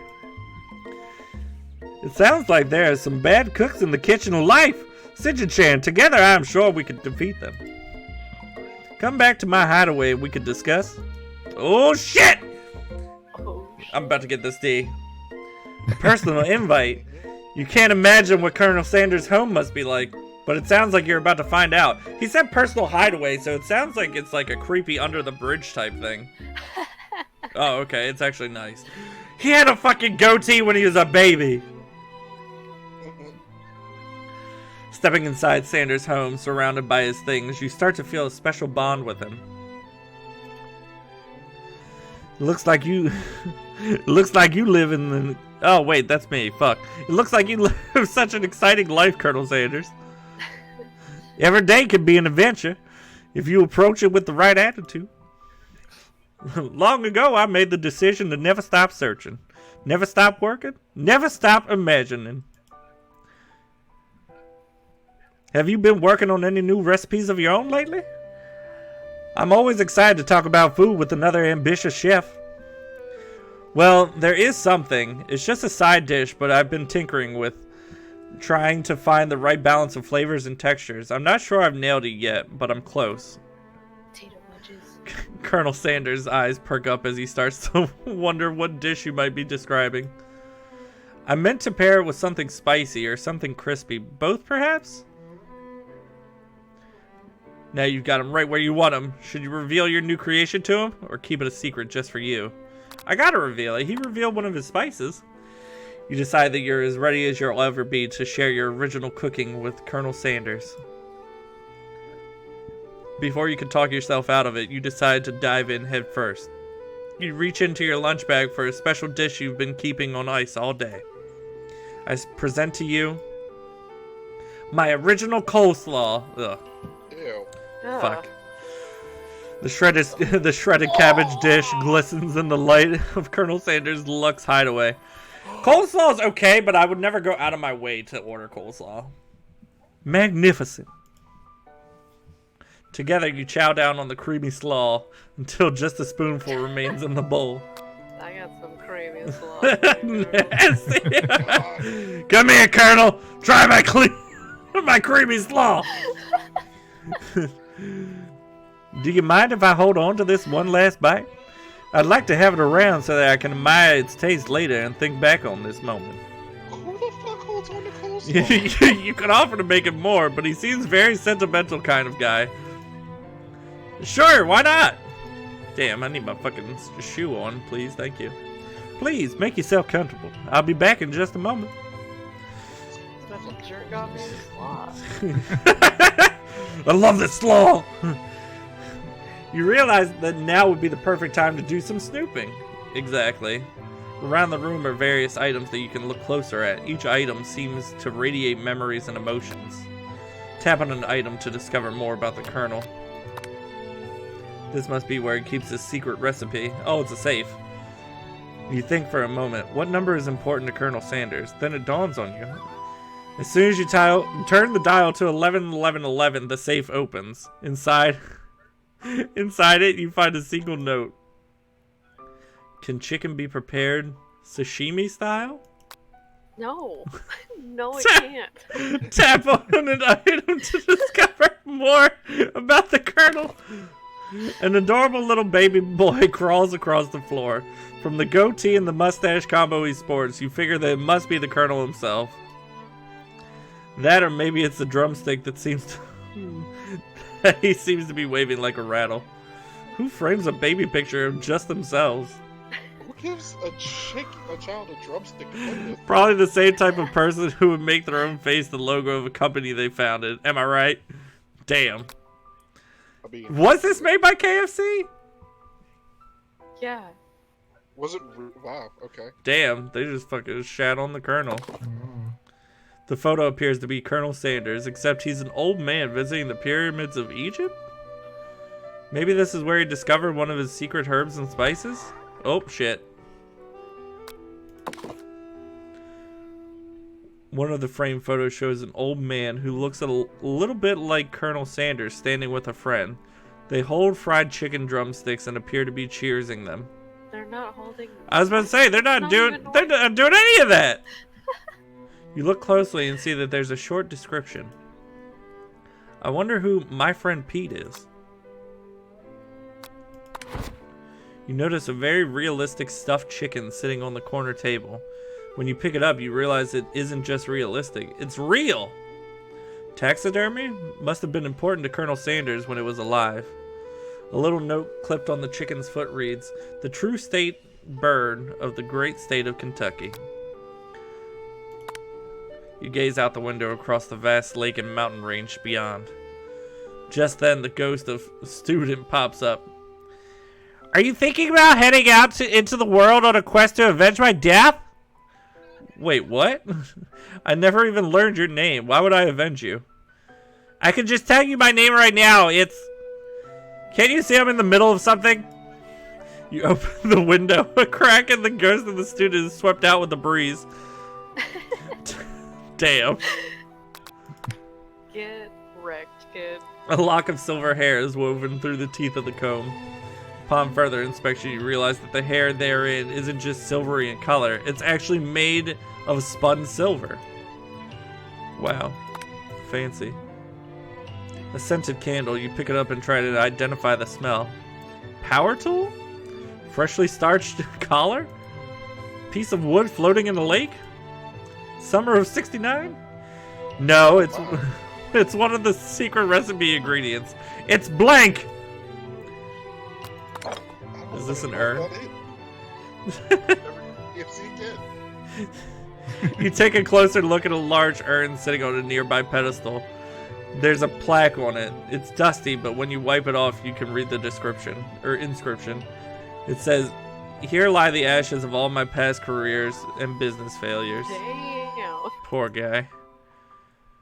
Tap on an item. Last thing I got is right there. You open the door to Colonel Sanders' closet and find a row of signature white suits hanging within. You take one off its hanger and try it on. The jacket is a bit big for you, but it's soft and comfortable. You give yourself a deep hug, breathing in his scent. They say that home is where the heart is. Is this what they meant? Before you can look any further, you hear Colonel Sanders returning. He has a new dish that he's been working on and he wants you to taste it. You try to act casual until he asks you why you're wearing his jacket. Aw.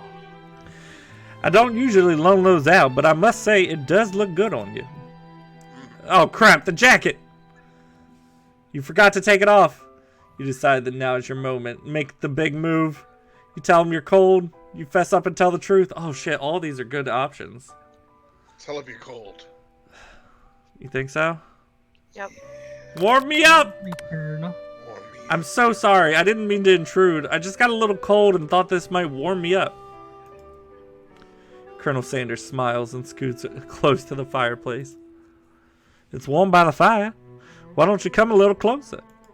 Oh, yeah. Suddenly, everything feels like it's moving too fast. I'm about to get that D. Just let me get it. Final exams are tomorrow. You should be thinking about what you're going to cook. I should be home studying. Overwhelmed, you take off the jacket and run for the door.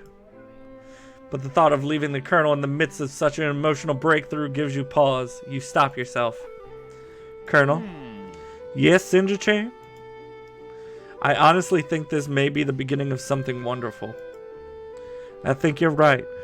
We should take things slow. You talk late into the night and drift off into a slumber. Dream sequence! Oh, my. Oh, here we go again with this shit that my eyes, for some reason, can't keep track of. You awake to a beautiful morning in Colonel Sanders' hideaway.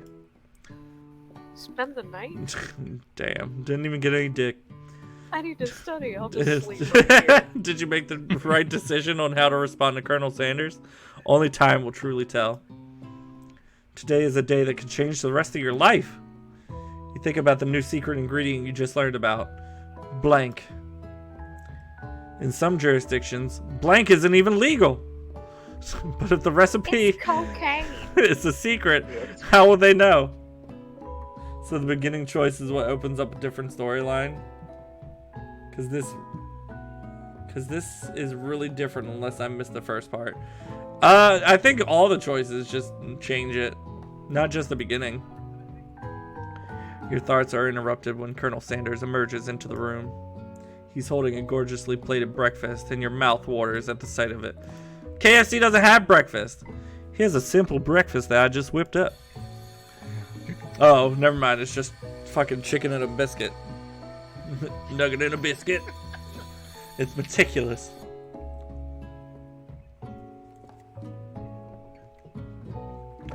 You taste Colonel Sanders' food and it takes you on a journey. When you return, he's waiting to ask you an important question. We're only 5 hours in. We do have less than 20 hours to go, so that's not bad. So, would you say that we're the perfect match? How presumptuous. My cuisine and your taste buds, that is? Why would I take him down a peg? I have to flatter him. Such confidence, such grace. Could he be the world's greatest gift to cookery? Take him down a peg. No. You know, I Take think we him might be a great down. team. Wait. I fucking buttered him up like those fucking biscuits. Take him down. A single tear begins to pool in the corner of his eye as he gazes out the window. And with the right business partner, I know I can't fail. Business partner? Could he be talking to you? It's all happening so quickly. You keep saying that it's happening quickly. Just fucking deal with it. Just get the gravy poured on your biscuits. Overcome with emotion and confused by your feelings, you're on the verge of tears. Unable to speak, the only answer you can find is to run out the door and get home. There's still one more day of school after all. The University of Cooking School Academy for Learning waits for no one. You get home to find something very surprising. Your best friend is there waiting for you. Where have you been? Because I had one heck of a night. I've been so desperate to talk to you about it, but I couldn't find you. I got worried that something had happened to you. It's okay, I was just... But now it turns out you're fine. I can finally get up to speed on the saga of Miriam. Sure, but you will not believe what happened to me after school yesterday. I went on a date! I think I can believe that. Since I've been partnered up with Clank, he asked me to go out with him! Of course I told him, you better keep your dials turned polite and respectful. I'm not that kind of girl. But he was just interested in spending some one-on-one time together and getting to know me, so I said, yeah, sure. I could get to know a little metallic guy. Long story short, he took me skydiving with his friends, but things quickly spiraled out of control.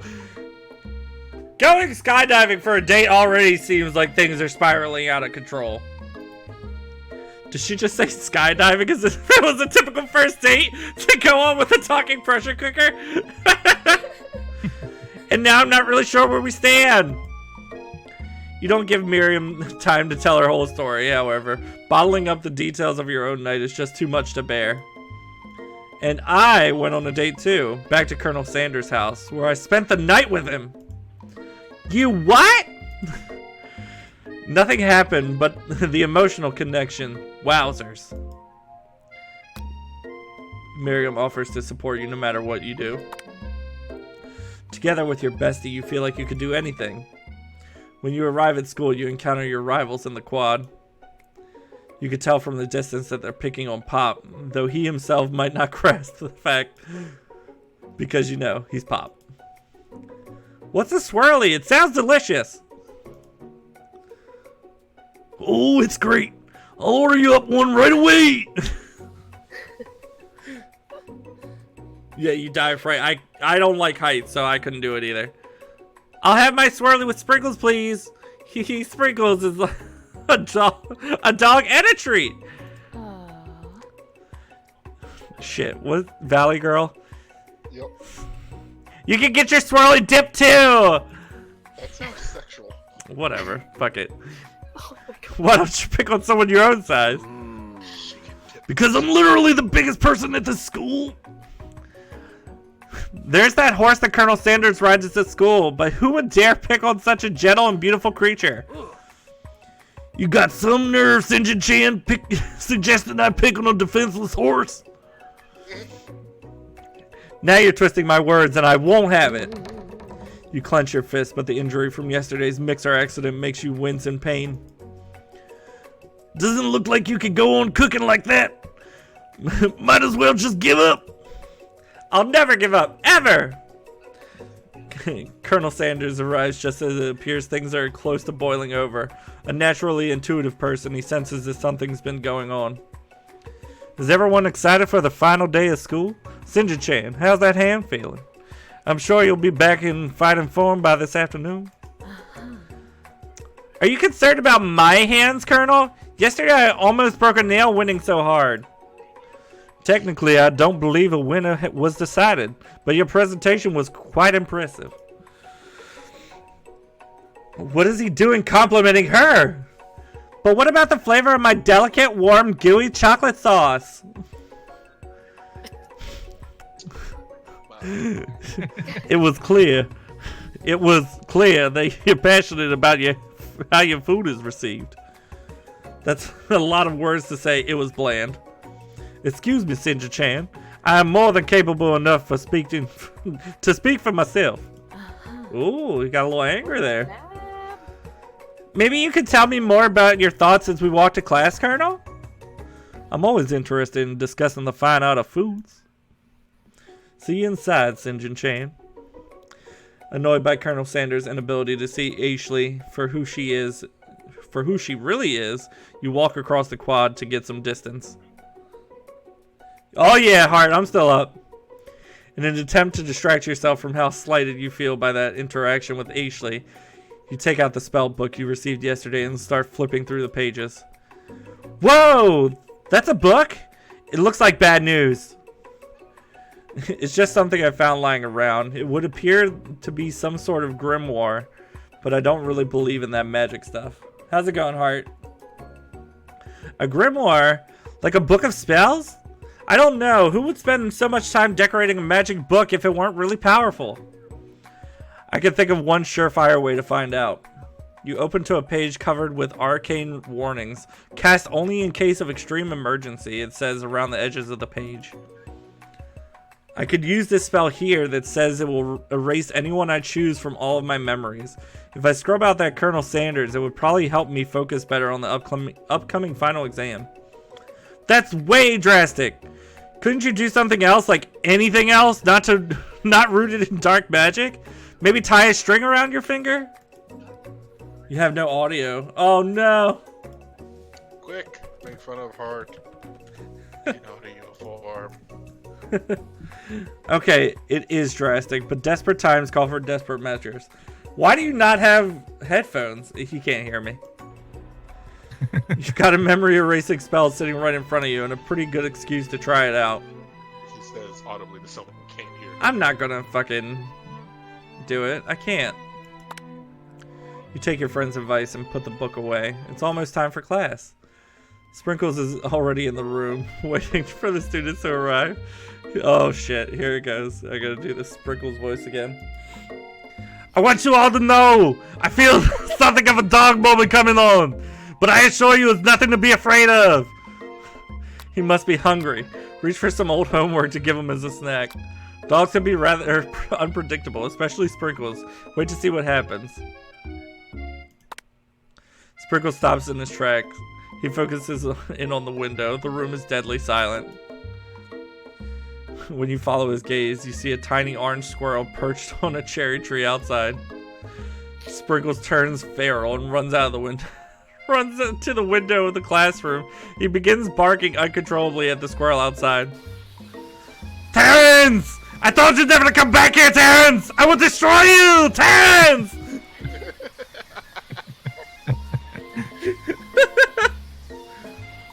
Sprinkles is barking ferociously, drool flying off of his face. I feel like Arnold Schwarzenegger is possibly the best voice that I could give him. The squirrel looks over, but he doesn't say anything back. You wonder, is that even a talking squirrel? Who named him Terrence? You better not show your chubby cheeks around here ever again!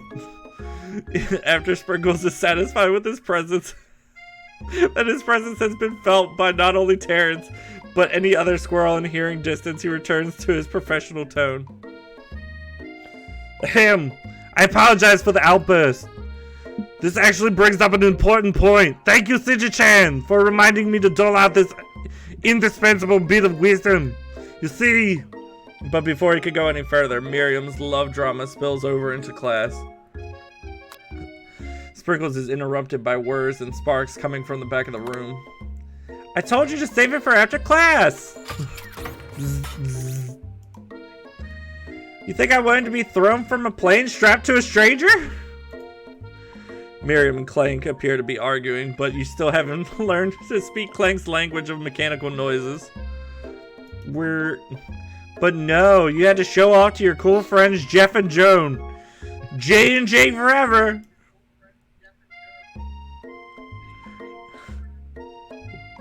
Someone's dog near us won't shut up either. I saw a giant spider when I took a leak earlier, so that's been in my head all night. Well, you're in the woods, Heart, so... You weren't asking for Watch us from a triangle and watch us form a triangle in midair as we descend! Triangles are the strongest shape, don't you know? He'll watch the VOD. Yeah, well, that doesn't make a great date. Then take Jeff and Joan with you. You can all hold hands as you pedal down the mountain or off a cliff for all I care. Sad beep. Clank begins to shudder. Steam pours out of the gaps in his panels, and then a loud ding stops him in his tracks. Beep. Zzz. No amount of seasoning is gonna make me want to eat that, Clank. Clank burps out a completely deep-fried sneaker. Considering that he himself has wheels, not feet, it's not entirely clear where it came from. In terms of deep-fried footwear, I guess it looks okay. Clank slowly rolls out of the room to be alone with his shoe. Everyone tries to pretend like they didn't see the entire room, or the entire thing going down. Nothing like a loud public breakup to cast a pall over the final day of school. Well, that was unfortunate. But we mustn't be distracted from what lies ahead. The final competition showdown challenge exam, TM. I'm still working on the title, but I think you get it. Test time approaches. See you all in the arena. Oh, God. But before you can think about your upcoming competition, there's a very beautiful soul nearby in need of a pep talk. Hey, Miriam, are you okay? Okay.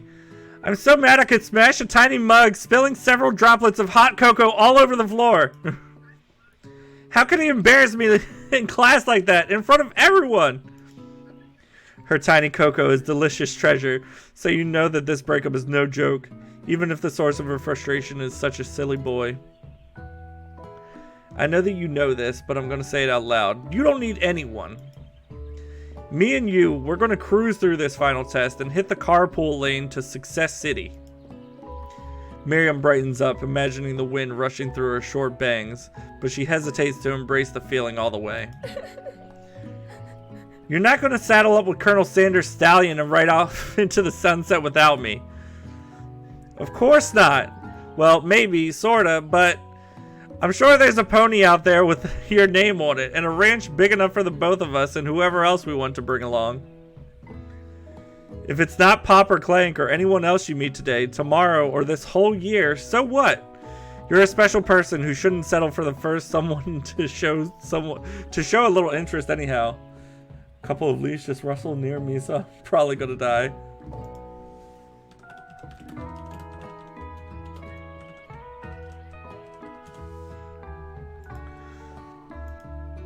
Miriam gives you a big hug and wipes the tears from her cheeks. Oh, that sounds weird. Whatever that is. Is somebody talking? And oh, it's Calvin. Calvin is going roboto. What's up, Frosh? Don't worry, it's just a rabbit raccoon. Miriam gives you a big. I already read that. I should really review my menu for today. I'm gonna make a very special soup. And I bet that Professor Dog is gonna love it up. While you were pep talking, Miriam, you completely missed lunch, but that's okay, because you had a better idea of how to spend the time before your exam.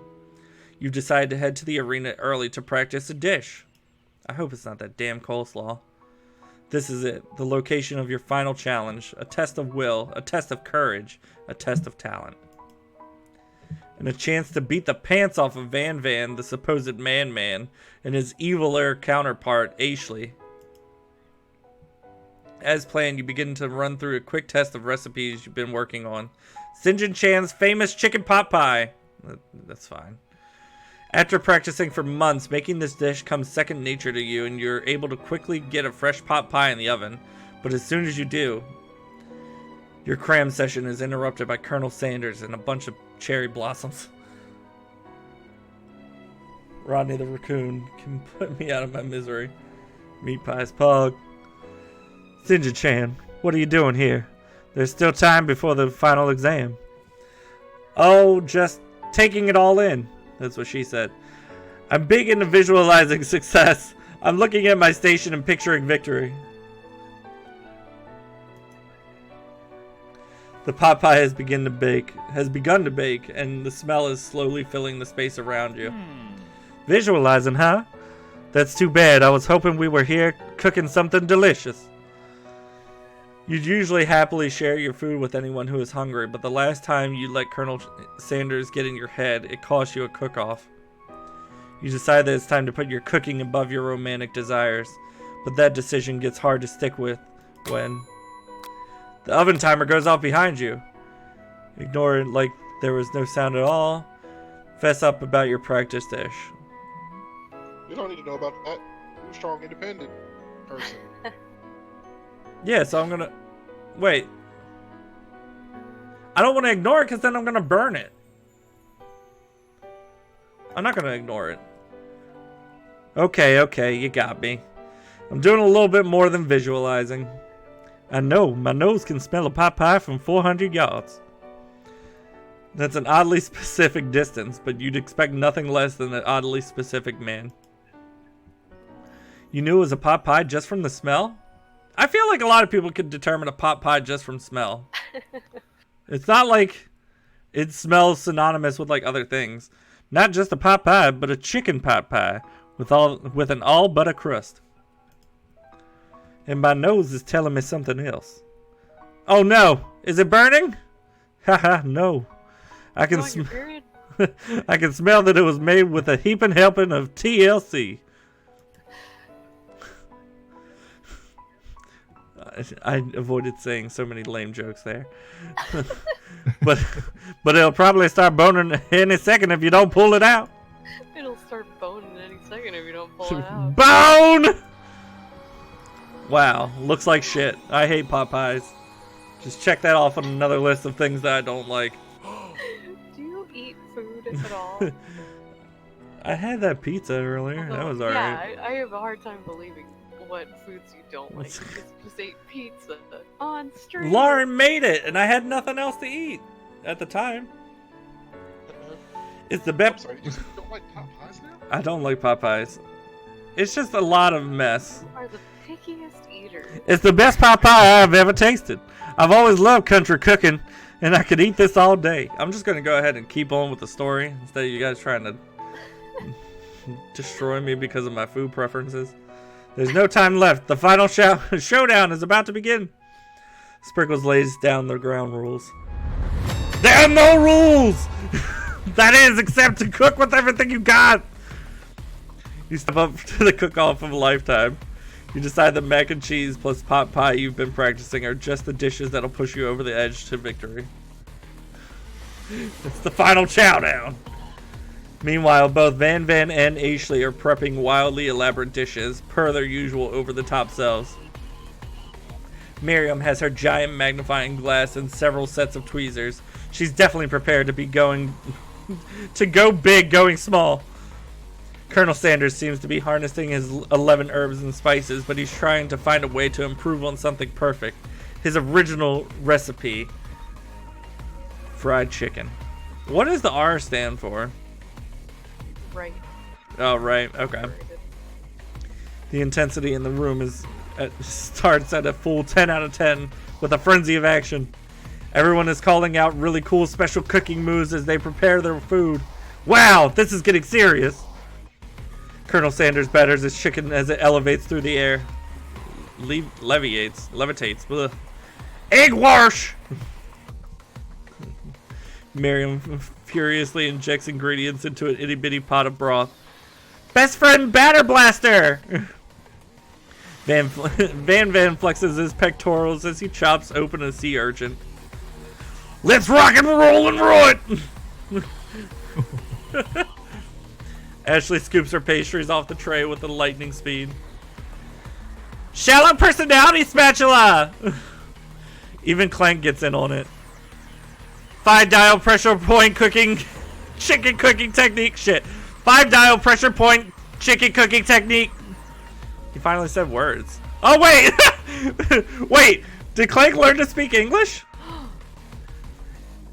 It's that singularity as was foretold. We mustn't let it happen, or the appliance uprising will take us all. Self-destruct. Van Van quickly unplugs Clank and rolls him out of the back door of the arena. As you frantically prepare your dish, you notice Ashley has her spell book out. Is she going to use some dark magic to turn the tide? You've got a book of your own, and you're desperate not to see her with another win.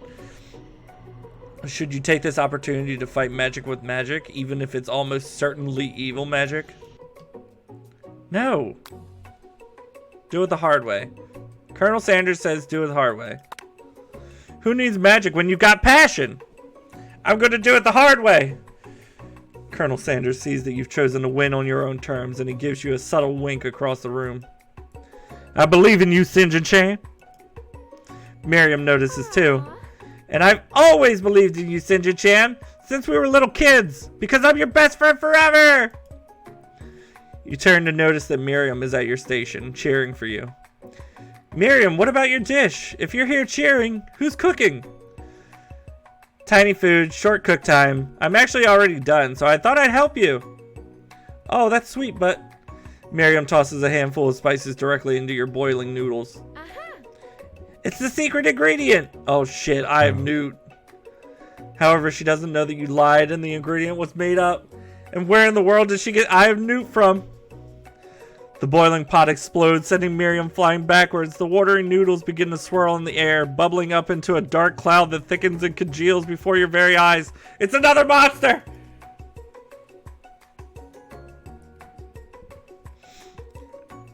I'm just gonna give him the same fucking voice as Gork and Bork. It's me, Steve! Or, it is I, Steve, the Spork Monster!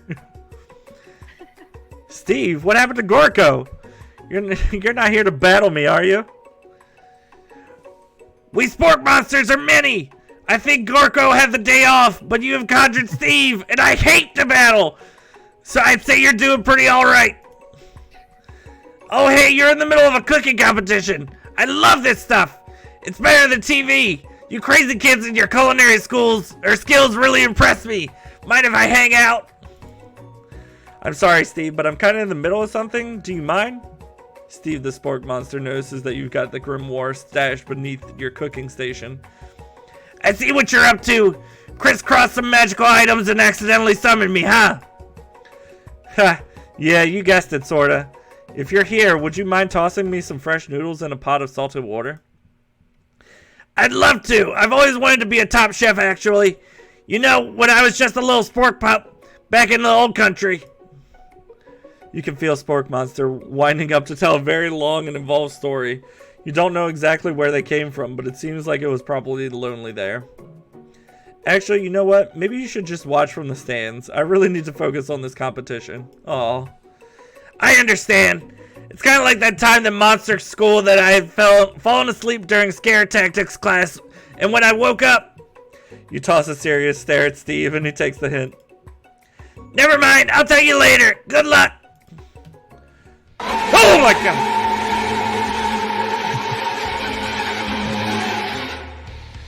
Thank you, Hart. Can somebody answer him in chat, please? Ugh. Having suffered his huge setbacks, you don't know how you could ever win. You summon extra power from deep within yourself. Obviously. I could do this. I have what it takes. I came here to win.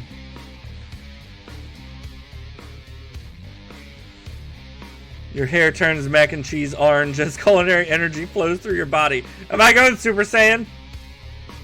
My heart is pure. My hands are steady. My taste buds have been preparing their entire lives for... Yes, Sinja-chan!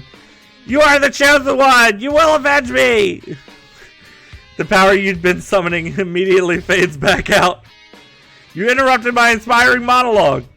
Sorry. My heart is pure. My hands are steady.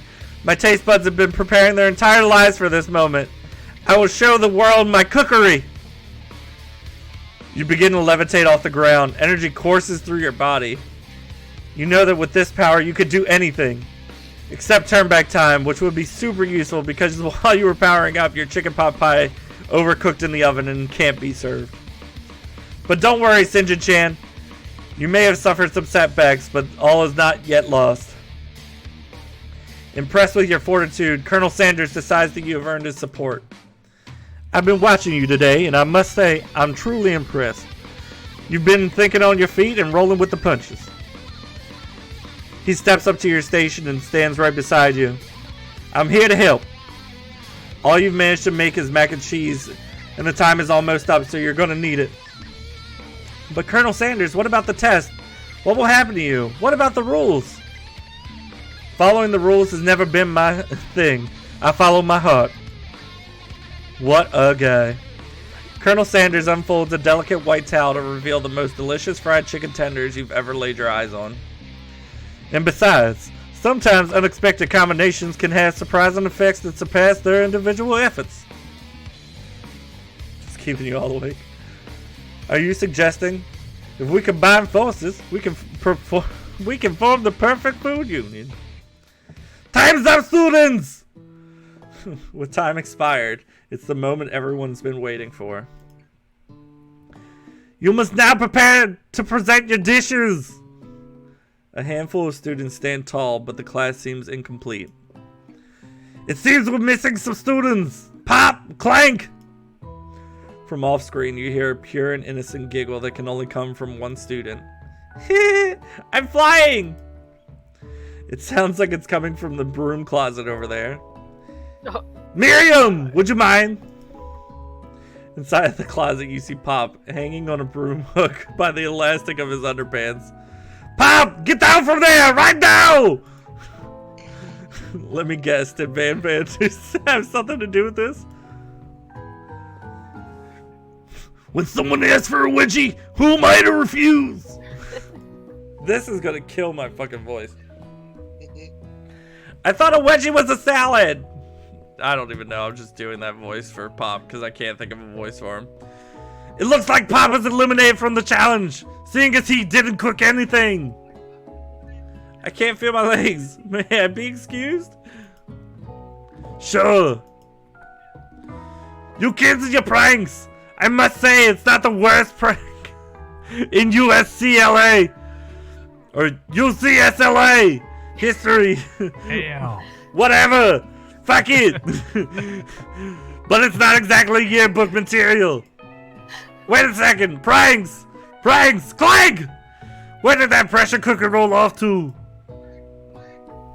You wait to hear a signature word, beep, or other automatopoeia, but there's none. Somehow he must have gotten unplugged, I guess. We'll have to figure that out later.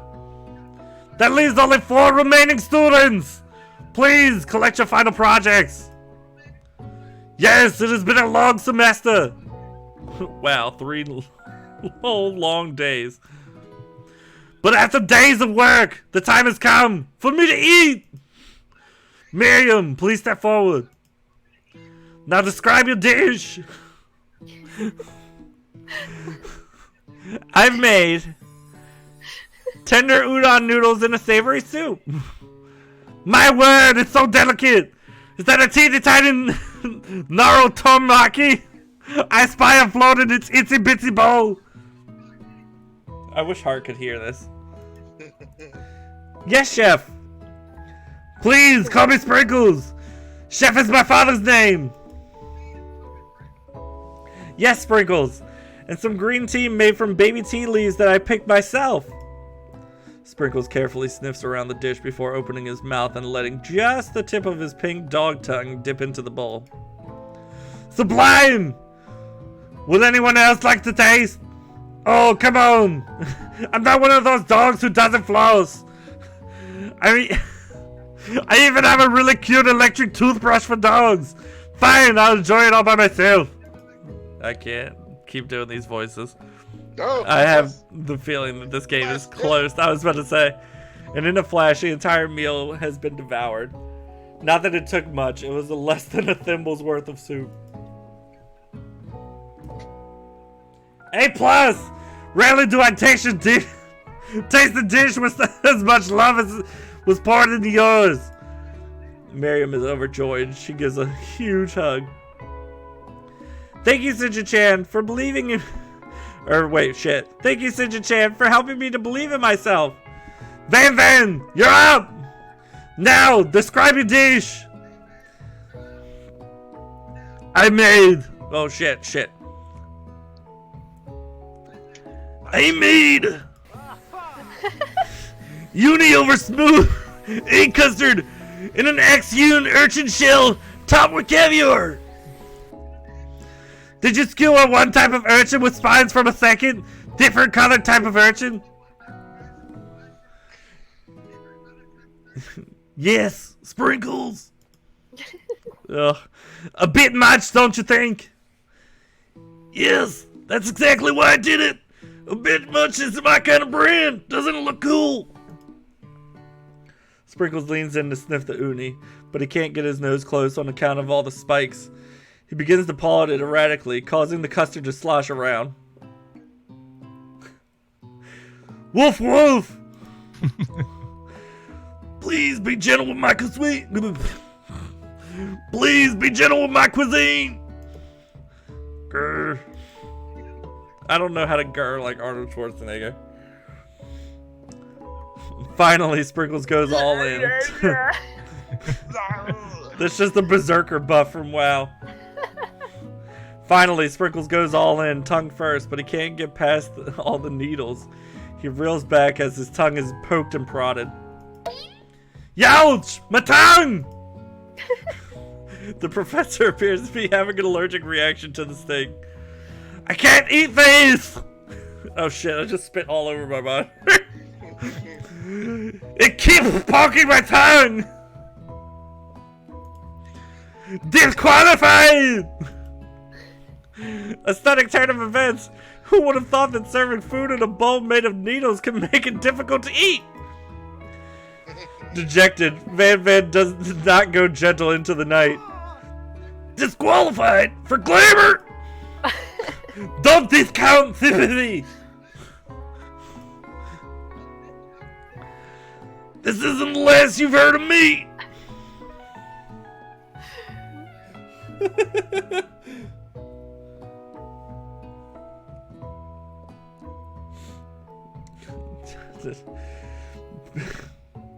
Before forcing to endure his swollen tongue for another moment, Sprinkles graciously laps up a bowl of milk. I know! Yeah, I'm a dog and I drink milk. Get over it! Sometimes it helps calm my agitated tongue. Next student! Ashley! It's time to step up! Now, describe your dish! I made orange blossom Turkish delight in a rose water syrup topped with French margarine and connected by oh shit. Margarine. Listen, it's late, okay? And I still got like fucking 20 hours of this shit. Orange blossom Turkish delight in a light rose water syrup topped with French meringue and connected by sugar glass. That actually doesn't sound too bad. Indeed, it's quite delightful. However, I'd ask that you please refrain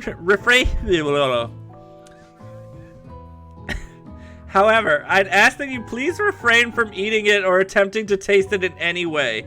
It's very fragile and meant to be a display piece. Don't eat the food at a cooking school? Got toast in your eyes or something, Sinja-chan? I told you. It's a display piece.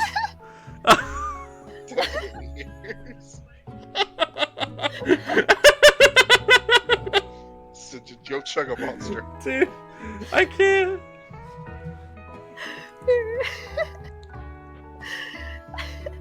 Why can't you hear me with toast in your eyes?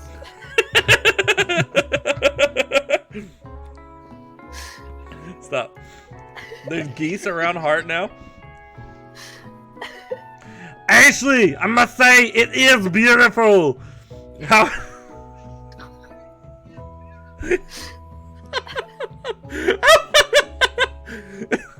However, this is a cooking competition at a cooking school. Yeah, which is why I cooked it and did an extremely good job at cooking it too. I didn't realize that we were having an eating exam. Technically, she's not wrong. If I wanted to be judged on eating, I'd go to a college of eating, school for the hungry. What? I suppose you could smell it if you absolutely insisted, but don't breathe too hard. You might disrupt the sugar spiral. If the food cannot be eaten, it cannot be judged. You are disqualified! Rage overtakes Ashley, and she finally cannot keep her two-faced routine up. You wouldn't know high-end cuisine if it cooked you!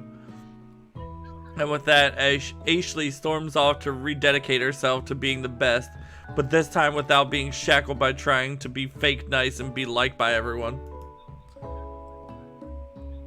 Someone call me Circuit City Revenue because I am done. I don't know why he decided to go to the woods. The woods are awful. Too soon for Circuit City. Yes. I heard that they're coming back. This isn't the last you've heard of me either. What'd you say? Oh, what? I don't know. You're lagging a little bit, Calvin. If this class gets much smaller, I'll be teaching myself. You and Colonel, the final cooks, step up together. Two chefs! What began as a bowl of delicious mac and cheese has become something else. Oh, shit! This is it! This is it! I want that shit in my mouth. Come on. That's what she said. He examines it closely, sniffing and eyeing the bowl. Uh-oh, I don't have a good feeling about this. From somewhere in the room, a literal drum roll plays. Just when I thought I'd seen everything in this kitchen, you give me this thing. It completely blew me away. In my 49 dog years of life, I've never tasted anything so delicious and perfectly balanced. It's so delicious, in fact, that everyone passes the class. You pass, and you pass, and you get a pass. Everyone gathers around and partakes of the mac and cheese bowl. They all seem to transcend this reality into another dimension. You win! Together, you and the Colonel Sanders have made a new menu item. The new menu item is so impressive that Van Van and Ashley are drawn back in by its magnetic fragrance. When they gaze upon your mac and cheese bowl, they admit that you are indeed an excellent chef. Sprinkles declares that you have passed. Everyone has passed! There were supposed to be more battles, but come on. How could you be any better than this one?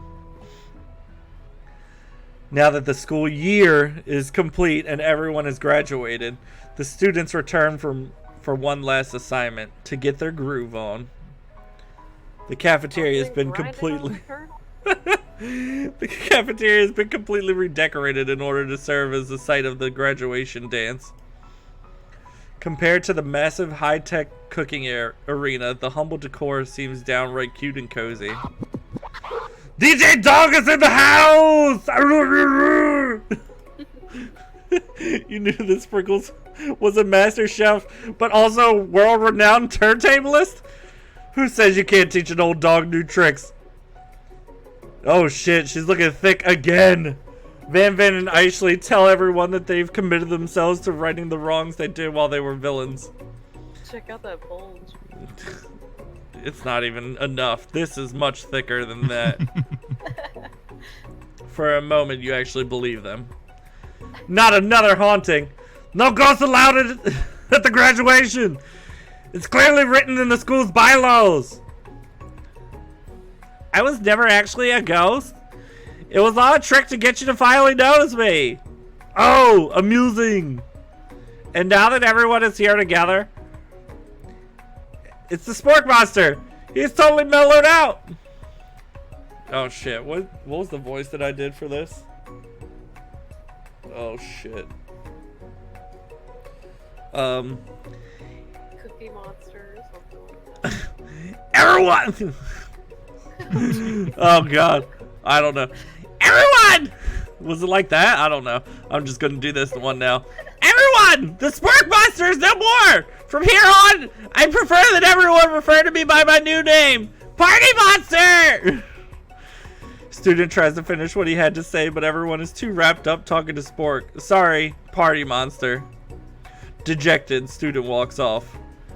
Maybe things didn't work out for Miriam romantically, but she found the love in her cooking, and you know she's gonna do great. A red carpet rolls out across the floor of the ballroom. It's like a Hollywood movie premiere. Who could command such an entrance? Excuse me. It's Pop! He's arrived late to the dance, but apparently for a good reason. Walking the carpet, you see him perched atop his dirty chef's hat. A crown? Welcome back, Pop! I know you weren't able to complete the final exam and accept your diploma. So we had it mailed directly to your father. We figured it was the least you could do. For the school's dean. Oh, that's why. Oh, now I get it. And we get a new wing on the school. Not to mention the honor of educating the son of the chancellor, such and such. The music at the dance is interrupted by the sound of sparking and electrical hissing. Oh shit. It's Clank, who has arrived late to the dance. Now that I've graduated, I can reveal my truth. Whoa, he's still doing the talking thing. Oh, thank you, Heart. I am Clank, and I am not of this earth. I am actually from a faraway planet in another dimension. What? What? I actually feel like I knew this the whole time. Now that I have learned the ways of your kind, I must return. Miriam, will you come with me? I don't know what to say. Besides, no, obviously. I've just begun to learn who I really am. This isn't time for me to devote my life to figuring out who you are, Clank. You were blown away by Miriam's maturity. It's pretty clear that she's managed to surpass you in that regard. I understand, kind of. Humans are weird. A portal opens up and Clank disappears through it. Finally, Colonel Sanders arrives. Howdy, classmates! Wow, look at him in his casual dress down. Just like the first day you met him, he has come prepared to feed the entire class. However, it's not just enough to give them a bucket of chicken. This time it's a full meal. But you don't have the fucking mac and cheese bowl? Come on, Colonel Sanders. But he also stole your coleslaw. Yeah, that's the leftover coleslaw. Ugh. For some reason, the dog and the girl look related. Damn. I don't know if that's a burn or what. I didn't get to be the most famous chicken man in the history of chicken and man by not reminding people to go out and buy my chicken. Oh shit. That's the end? No, it's not the end. As everyone feasts on their delicious chicken dinner, Colonel Sanders finds you sitting at the edge of the dance floor.